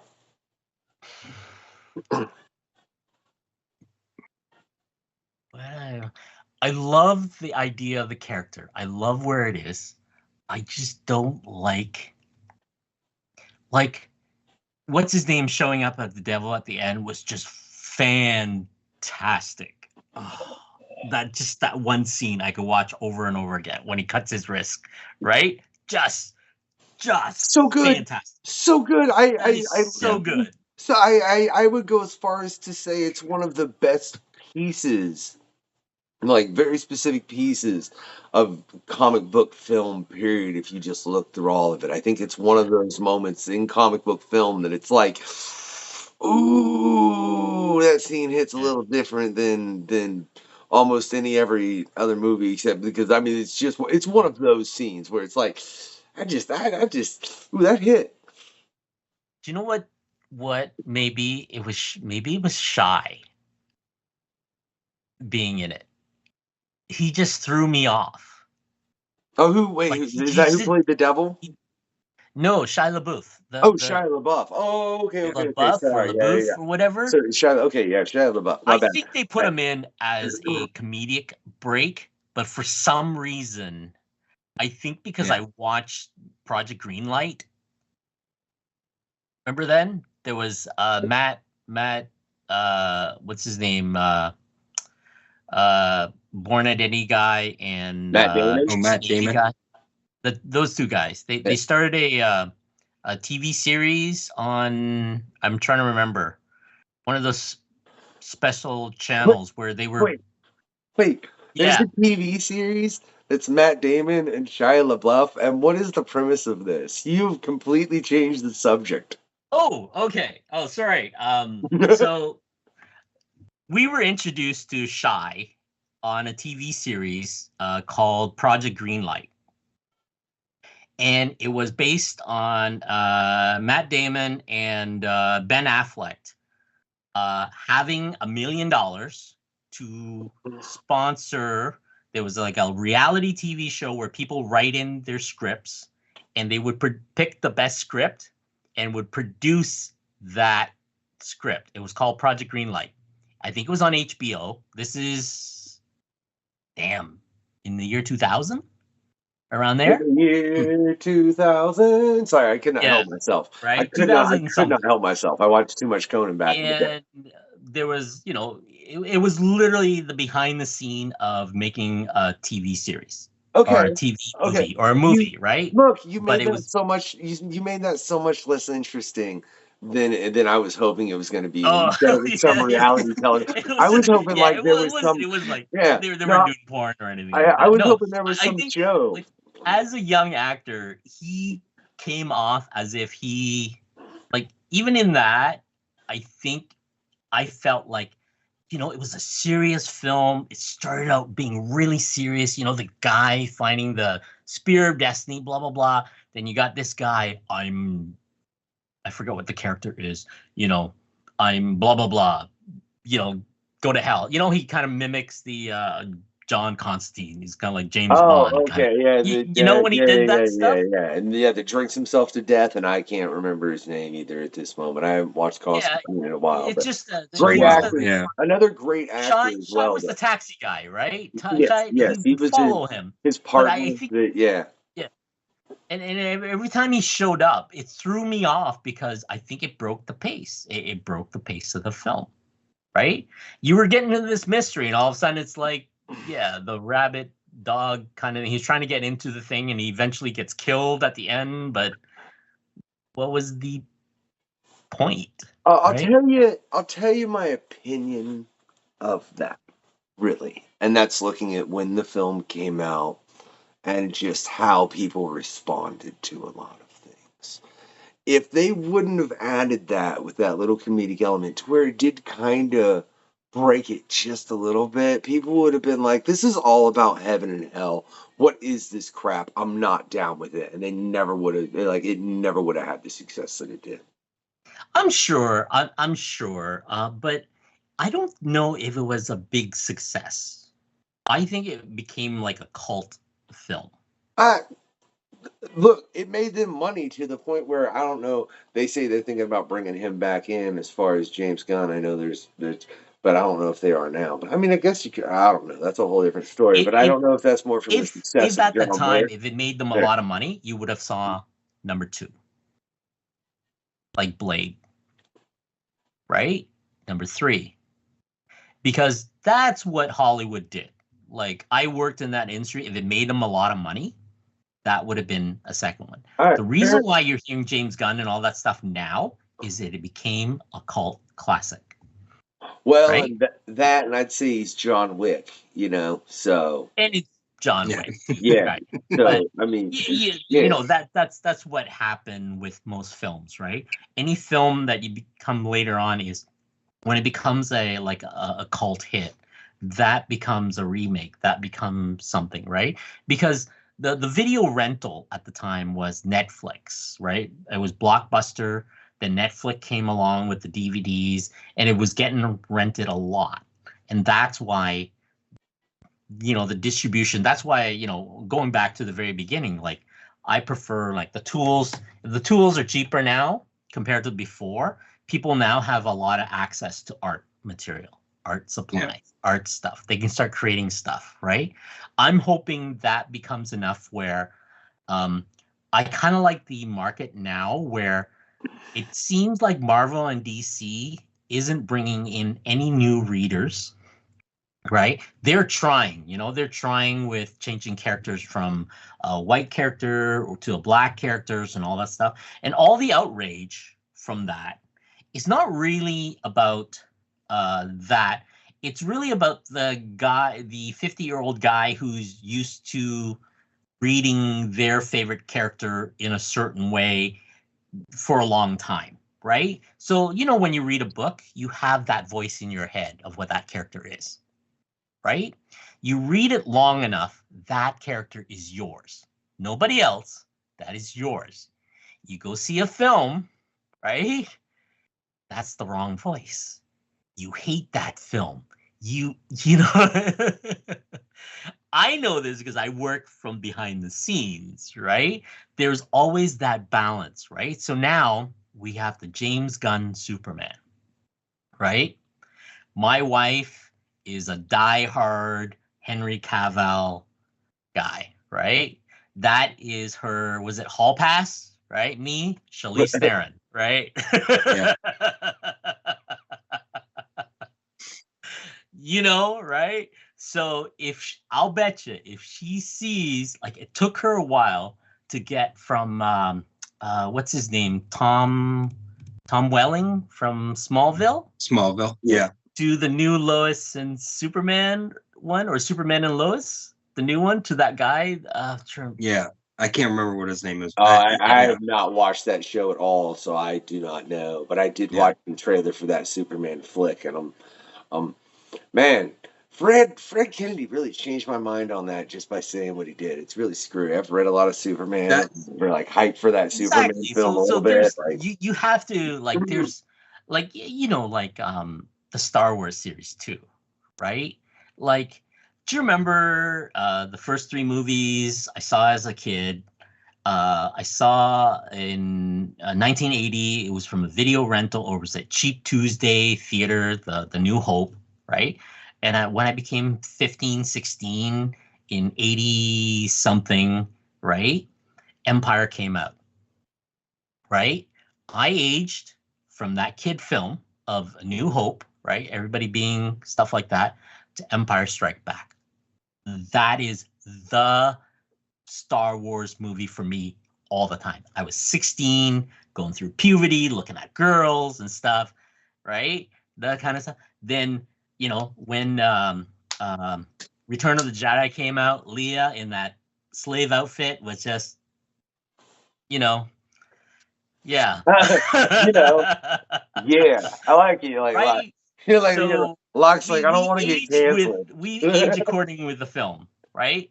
Remember when Phantom Menace came out, right? Jar Jar Binks. Yeah, I guess they did time that kind of generationally, as far as the people that would be having kids at that moment, and then they've kind of done it again. Yeah, so and that's why I Right. think it's funny, like, people outrage over these things like it's different and people don't understand. It's like, well, you understand you're not their audience because they're trying to Right. make sure, like, if you're the grandfather, the father, whatever the situation is, because all these things can happen at this point. But like if like what if you showed your kid that? Now, yeah, they want that kid to show that kid that, so that can continue on and on and on and on and on. That's literally what they're trying to do. So you Yeah. can't look at it at the aspect of you watching it. No, that's not what I like. No, like if the kid appreciates it, this day, that's what's up and that's what's dope. And you shouldn't it's they're appreciating something that is made for the time that it's in, so it's gonna be different and it is still from the thing that you loved, so you can share that with your child. And I think people need to realize that moment more as opposed to being like, oh no, Hans shot first. I don't look. It's a That's what who shot. I know, but for real, Locke. Can we agree on this? Isn't it like whoever George we Lucas do. said I short? do. Yeah. Like logically, you and I and all three of us here, when I bring this out, I was like, yeah, everybody's like, yeah, that's how it's supposed to be. But it's easier on the internet to type something out. I hate this film. Get a whole whack of people. It's easier to say just to cancel it. All this other stuff when there's potential for it. Right? Like anything that gets released for the very first time either becomes crap or a big hit, but you don't give it enough time for it to grow. That's why Netflix does the canceling of every series that, right? Oh, dude, that don't even look. I don't even want to talk about that. It drives me Yes. crazy a lot because there are so many shows that I know. It's like, oh, dude, if you just got into the second season, there's like they don't give anybody proper time to develop. But that's not what I want to discuss based on what you said, man. Anybody seen Craven the Hunter? Because I heard it did really bad. No. I want to go see it because I like that actor. I think he's gonna be pretty good. But the thing with you have to remember too is for me, anyways, because I know the behind the scenes stuff. You have to remember in the 1990s or so, 95 around that time, Marvel was supposed to go under. Marvel was having money problems. Marvel, the artists were fleeing in droves. They formed Image Comics and all this other stuff. Nobody's buying the books.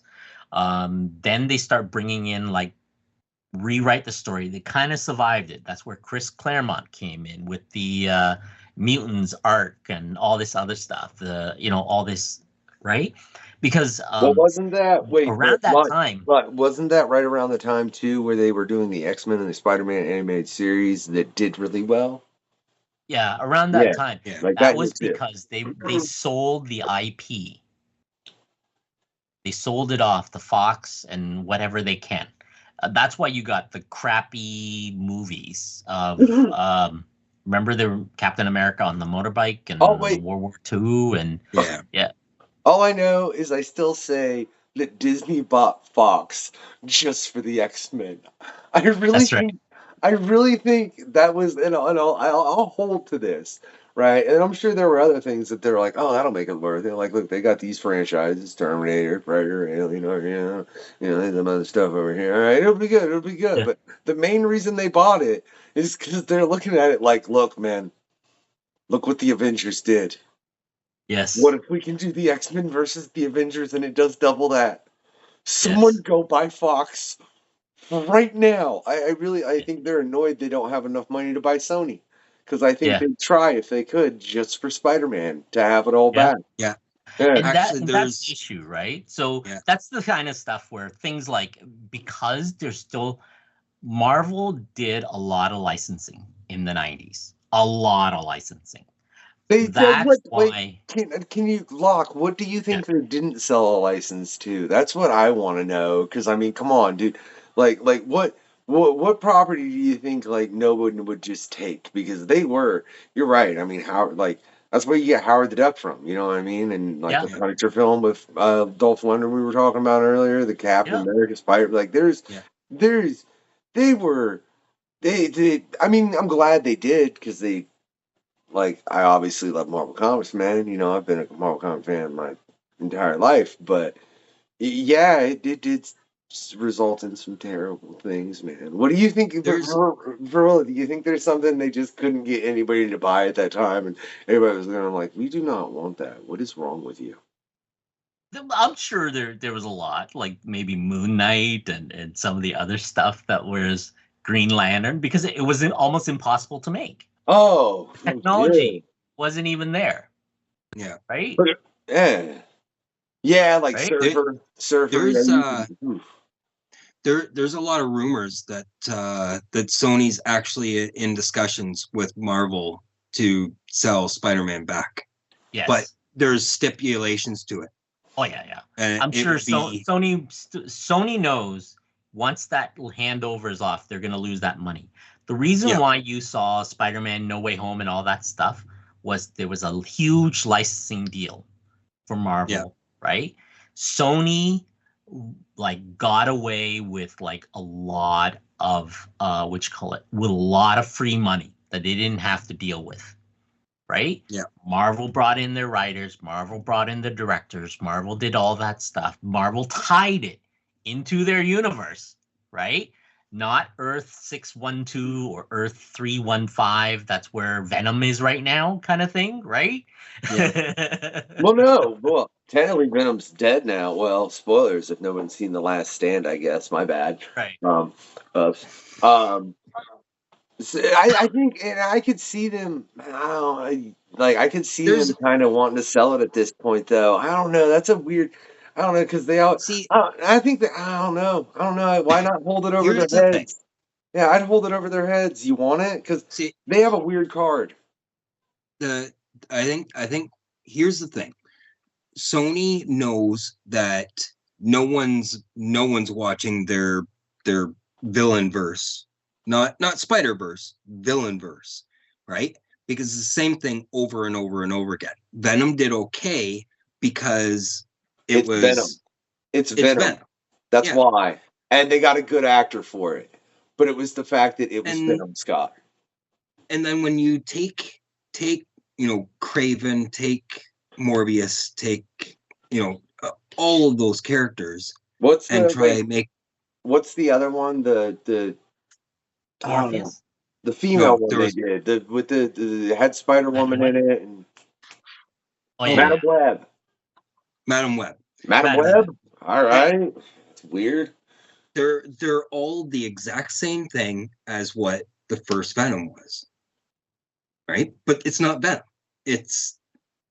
And in all of those movies, there is no Spider-Man in those three.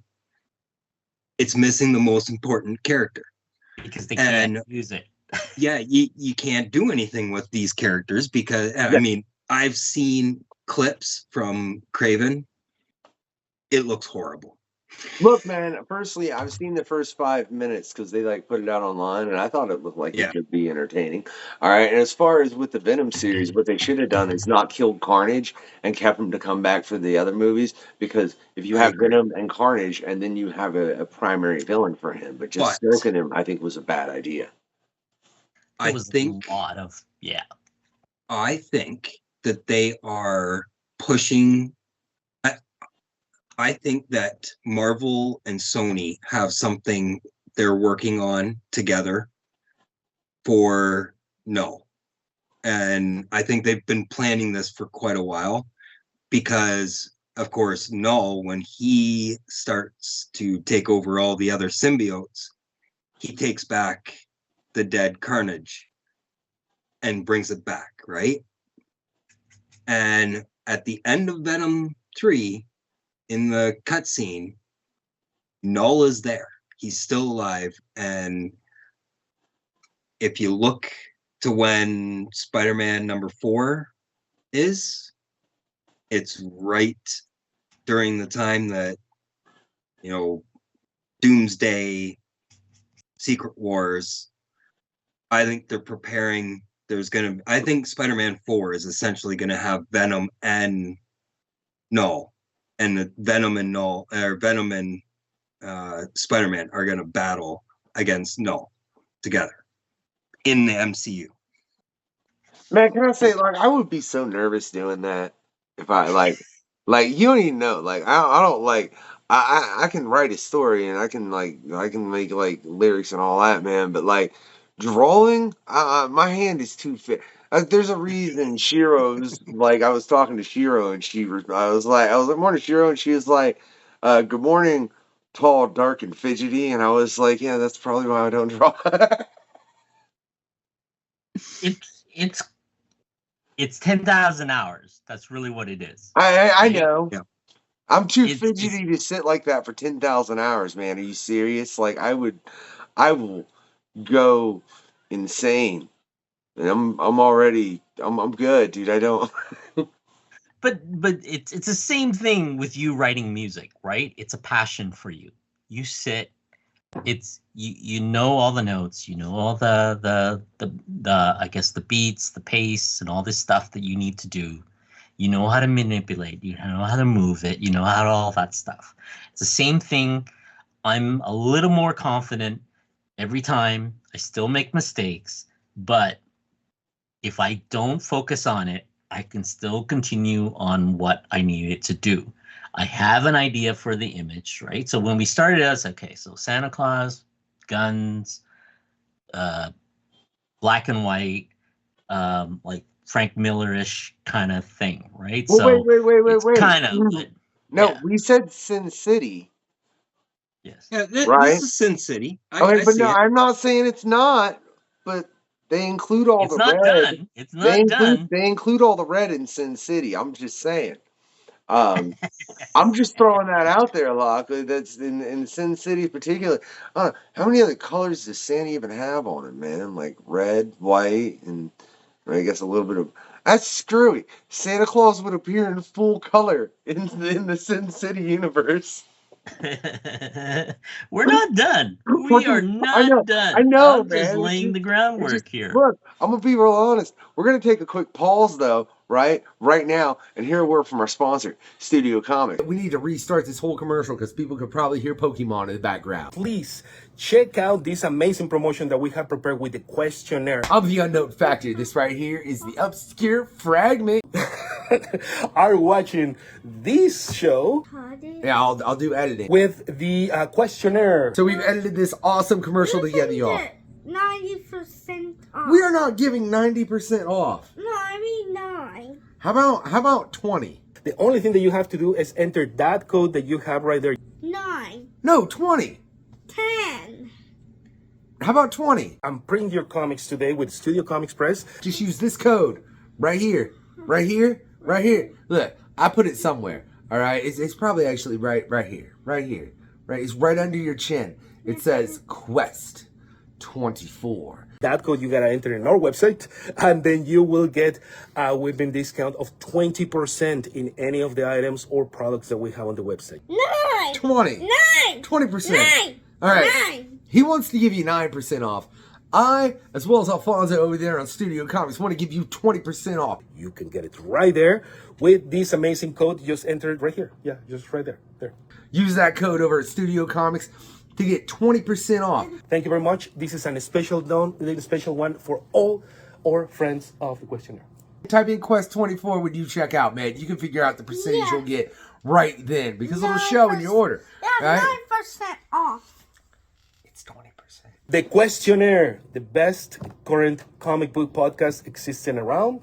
So happy to have Studio Comics as our very, very first sponsor. Say Studio Comics! Studio Comics! Don't forget to share, like, subscribe, and do all the stuff that you have to do. I'm the Unknown Factor with the questionnaire. Make sure you check it out. In all sincerity, I do agree with what I said earlier and what I said on Eric's quest, man. Like, I think comics are an important part of society for the entirety of time. I mean, do you think hieroglyphs are? You know what I mean? Yeah. Let's be real honest. Those are real early comics, man. They read a story. That's what it was, right? You Period. got to start somewhere, right? Yeah. And then it's always comes back to that. It's like, where did this all began, right? Hey, you know what I mean? See, man, I don't know where, but I started like at some point. I just started the show again. Well, you finished coloring this, but yeah, man. I mean, I don't get why people don't see that lock. Like I and like I said, so the importance of the show. I mean, I think that's dope. Santa Sin City style. like I said, right? You got to Feel- wait till the. I feel threatened, man. I feel threatened. I No, look, I I've seen it so many times. I'm not even. I'm. I had so many great artists on the show, yourself included, now that have made great pieces of art. I said, I mean, I got two of them in the background, um, and it's incredible to watch. In all honesty, because it's the building process, and there's a lot of things that I just don't think people really think about. And I think that the fact that when they do anymore, it's them watching it at a sped up pace. You know, like people watch those speed videos, and yeah. I can't lie. Like I sometimes will watch like somebody make something cool in a high speed. I don't really, but I don't as little. That's probably because they're the ones that pop up on my YouTube, and that's like the only thing. Like I'll scroll on YouTube Reels. That's my only place to scroll. I need to put more shorts up so maybe I can see myself on there, or some of these great creators. Y'all That catch is, over here. The I question is, find the speed up video is, I get more views yeah. on Oh no. the speed Yeah. up videos than an actual live 3 hour painting session, because it's all about instant gratification, right? I do that too. If I watch a painting video and it's all sped up, and I go and I said I can do that, I go and I start painting, and then it's 5 hours and it still looks muddy, and it's like, oh my god, this is longer than I need it to be.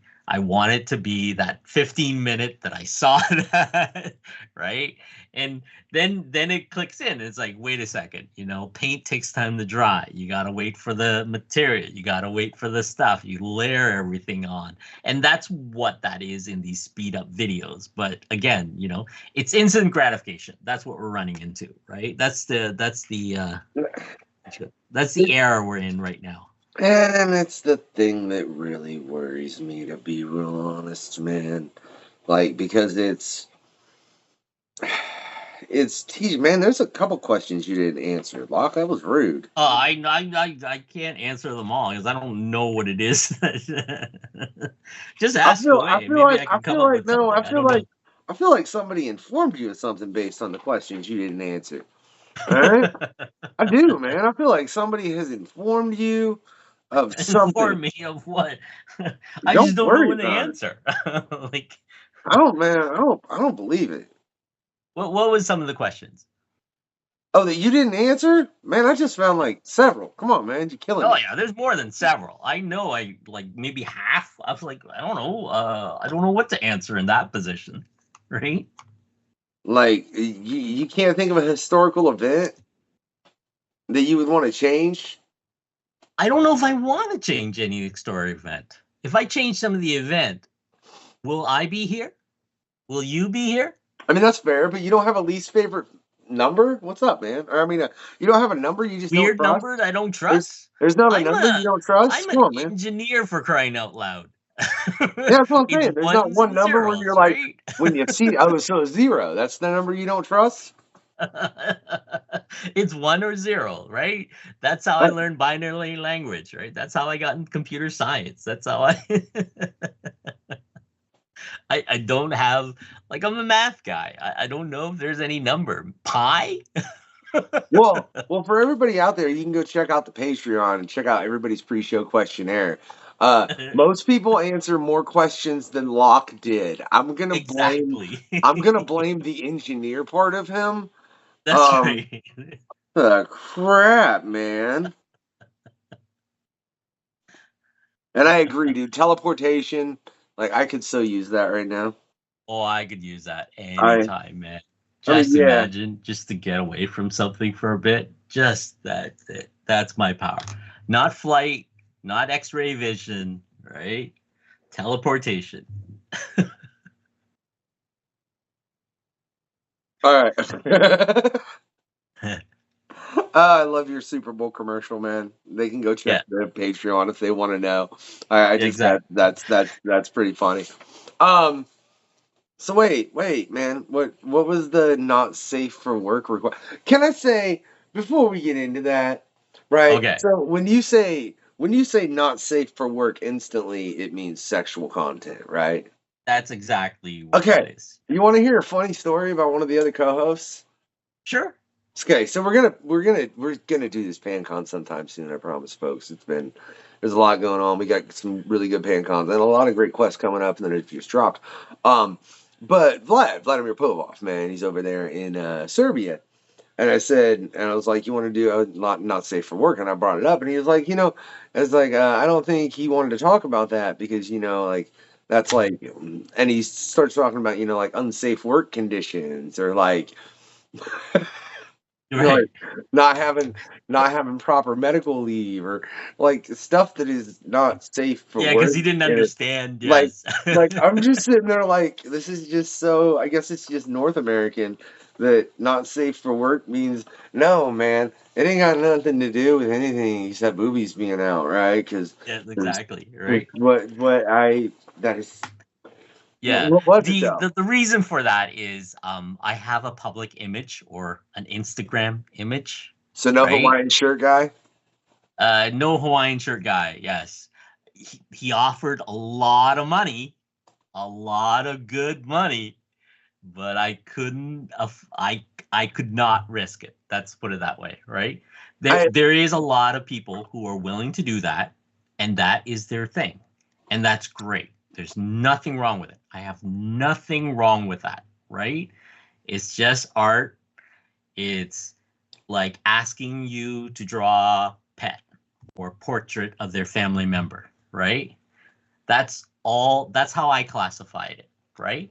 If the money's there, if that's your thing, by all means, you have to feed the family. You gotta buy your art supply. You gotta, you know, pay the bills. You gotta find a place to live. That's great, right? For me, to pay the bills and all that stuff is I deal with corporations and companies, right? Either Marvel, DC, Upper Decks, Top, or all these companies. I have a brand that I stick with as an artist, and that is my brand, right? And I try to stay in that area. I don't do anything outside that space because it affects my my bottom dollar. Because I got to feed the family, I got to pay insurance, I got all this other stuff, right? And if I want to buy more art supply, because this is what costs the most, right? Is I got to make sure that the money's always there. Now, if I only did like not safe for work stuff, I could still make a living out of that, right? I probably could. But again, it's one of those things where the market is a lot smaller than commercial, right? So I pick my path based on what it is that I want to go for. So yeah. But I'll say, based on what I've heard about Hawaiian Shirt Guy and how much he's willing to pay, it seems like it's more profitable per piece. It is. It is. There's people willing to do that, and that's great. I mean, that's not a problem, right?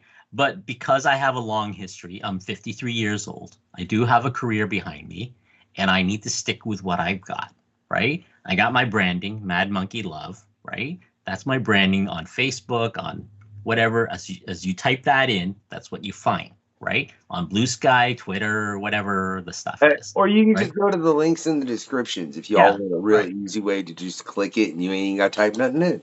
Yeah. So anything like so I try to keep that with the stuff, right? I have no problem doing bad girl art, Betty Page and all the other stuff, but they are in the commercial realm. They're classified in the commercial realms. Vampirella, the topless pieces and all the other stuff. But if you're asking me for specifically a Marvel character doing something to another Marvel character, right, in a sexual way, right, then that's where I draw the line because it crosses into my field of work. Right? How many times have you had that happen? Mostly conventions. I usually get, on average, at least one request at comic book conventions every time I go to, right? So the big one where a lot of people are mixing and mingling and stuff. Thus the term Hawaiian Shirt Guy. I was warned earlier when I did my first big show at Niagara Falls Comic Con. Real quick, before you go forward, all I know is I can tell I've had a lot of Canadians on the show because I know who Hawaiian Shirt Guy is. All right, and I have heard not one but multiple stories about the same individual, and they're all on the show. Some of them you can literally see in the title or the flyer. It says Hawaiian Shirt Guy. If you want more of these stories, just so y'all know. On that note, Locke, go ahead.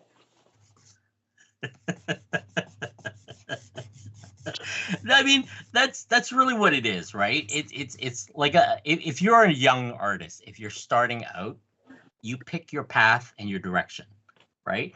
I don't recommend going into comics, right? If you're trying to make a living, right? Most of us a lot of the comic book artists started somewhere either in advertising, in film, in other production. Comic book has always been a hobby for us. The amount, the page rate that somebody pays you, right? First of all, if you really want to get into Marvel, DC, Image, and stuff like that, your drawing skills gotta be right up there. You need to know all your anatomy, your muscle tones, all this other stuff. You need to draw, like draw. I cannot stress enough, right? That's what you need. Next step is you need to know how to tell a story. Sequential is the next big thing, because that's why Marvel hires somebody. Is you take a script, you take a page, you got to break it down, you got to make sense, right? All I know is, Locke, you just got put on a pan con that I'll discuss with you here in just a moment. Right? You just got yourself put on a pan con now. I just want you to know that, right? Because that's what happened, Locke. So you will definitely be back. But I'm gonna be real honest with you too, Locke. I'm loving this conversation, but that's a lot to edit already. But it is a lot to edit. But again, man, look, I ain't gonna edit a lot out. I want to make that clear. Like, this is just gonna be a long episode with, this is the Christmas special. This is and Christmas. That's why this is the end of the year episode. Literally gonna be dropped. This is literally I'm probably gonna have another episode drop after this. Man, this is why here soon there will be like a 2-month break in the show. Like, we're taking a little bit of a break before we start season 3. We didn't do that with season 2, but hopefully in that time there'll be a lot more reels and stuff. We're gonna take a little actual break from the show though, because it's been running, I think, like 2.5 years solid almost. Right around this point. Oh wow! Dude, I'd have to look. I mean, there are weeks that I missed it. Congrats. Yeah, thank you. Yeah, thank you, man. I've had the pleasure of talking to so many great individuals, yourself included, man. I mean, you all been a pleasure. I think half of you all were Canadian. I don't know how that happened. I really don't. It's the healthcare. We're here for the healthcare, so we can still draw and still get healthcare.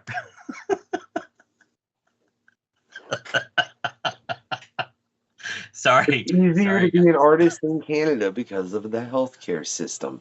Son of a.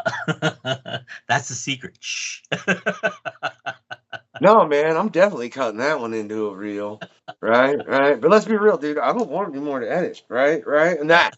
No worries. It's a phenomenal like anything at all. Like, I love talking to new artists. Especially at conventions. I know. Right? I'm telling you. You got yourself. And you probably don't. You're like, what is a PanCon? What did he say? I just got myself into. That is a panel conversation. There's several available. You can check on the show. Just so you all know, most recently we had our comic books political. The answer is yes, but you can watch DG Chichester as well as Stephen Grant, Doug Wagner, and myself discuss that as far as a little bit more in depth, right? You just got yourself thrown on one that'll be coming up though, right? But for everybody out there, right, if you're watching, right, and you've enjoyed this, and you're like, man, Locke's a solid dude, right? What I want you to do, right?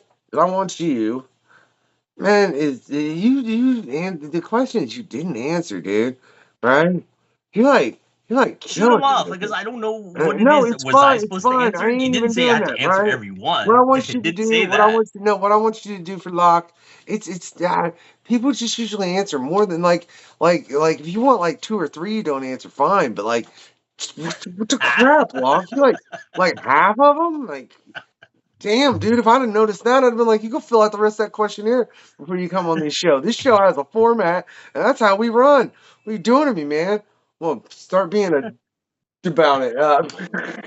Right. But again, if you've enjoyed this, man, right, what I want you to do is I want you to take your lock, just just a bunch of meat, I guess. Like, just make them all kind of like steaks, ribs, tacos, like just hook it up, right? Right. And Exactly. then That's me, then man. to deliver them, I want you to send a full any meat except for no, shrimp but or look, lobster. all right, no, I'm well, no, not I I'm wasn't not a even shrimp including. or lobster Man, person.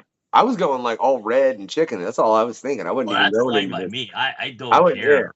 yeah. So I mean, I guess you could throw in some fish, right? But the special Yeah. part, right, is to deliver it, right? We're gonna send a full size AT-AT full of a bunch of little toy AT-ATs, right? Which is, and Oh yeah. Oh that's yeah. your delivery method, I right? love that toy, Yeah, man. When I was yeah. growing up, that was the thing, right? Right. And what was it? The chicken walker, the ADAT The thing? AT-AT, That was yeah. the I other mean, one. no, it was the AT-AT's T.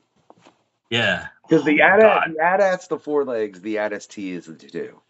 I That's know that. right. I For called some them reason, chicken walkers. the I robots remember really that. stuck in my head, right? They really did. But I'll tell y'all, for all y'all out there, right? If you didn't enjoy this quest, oh my God, why? Why are you still here? I ask it every time, but I'm gonna really, really, really stick it in this time. You've been here like 2.5 hours. Have you really hate watched something for 2.5 hours? Did you really do it? Please don't do that to yourself. Please. Please don't. As the guy that, like I said, it's good for me if you watch this. I will tell you, please don't do that. Okay? You can do something better for your mental health than sit and hate watch for 2 hours for something. But if you did, right, you're still hanging around, and Locke's just annoyed the absolute crap out of you, right? What I want you to do is I want you to go, time to a tear, turn on every terrible, like the 10 worst Adam Sandler films, yeah, as you force feed him nothing but shrimp and lobster. Or no, shrimp and just shrimp. Lobster. Yeah, I can. The reason why I don't like shrimp or lobster is the texture. Yeah, Right? that's all you get. As you said, That's all it is. It's yeah, just the texture. yeah. It's like styrofoam, like eating styrofoam. I That's what wonder, I think that is, I right? wonder, That's why I like red meat, any other meat, right? Just I, those are the two I won't touch. Right? I wonder how long would it take you eating that for every meal before you went crazy? But if you want to find that out, just go do it to him. That's only if you didn't. If you did enjoy it again, like I said, send him an ad with some ads and a bunch of meat, right? And click on them links in the description, man. You can check out all Locke's work. You might be able to go and find and pick up this really dope fat man. I don't know though. I don't know if that'll depend, man. I don't know. It might already be gone, man, because that's a dope fat man. He got a couple sins on him. He's from the city, and that's what's up. This, ladies and gentlemen, has been the questionnaire. Now, I just want y'all to do 3 more things. 1, always give it that thumbs up. 2, always get your comic on. And have a good night, y'all. This has been the questionnaire. Where's the link? Thanks for checking out the questionnaire. In the link below, yes? I will drop it like it's hot. That's another party. It's cool, man. I love it. The questionnaire. That is all.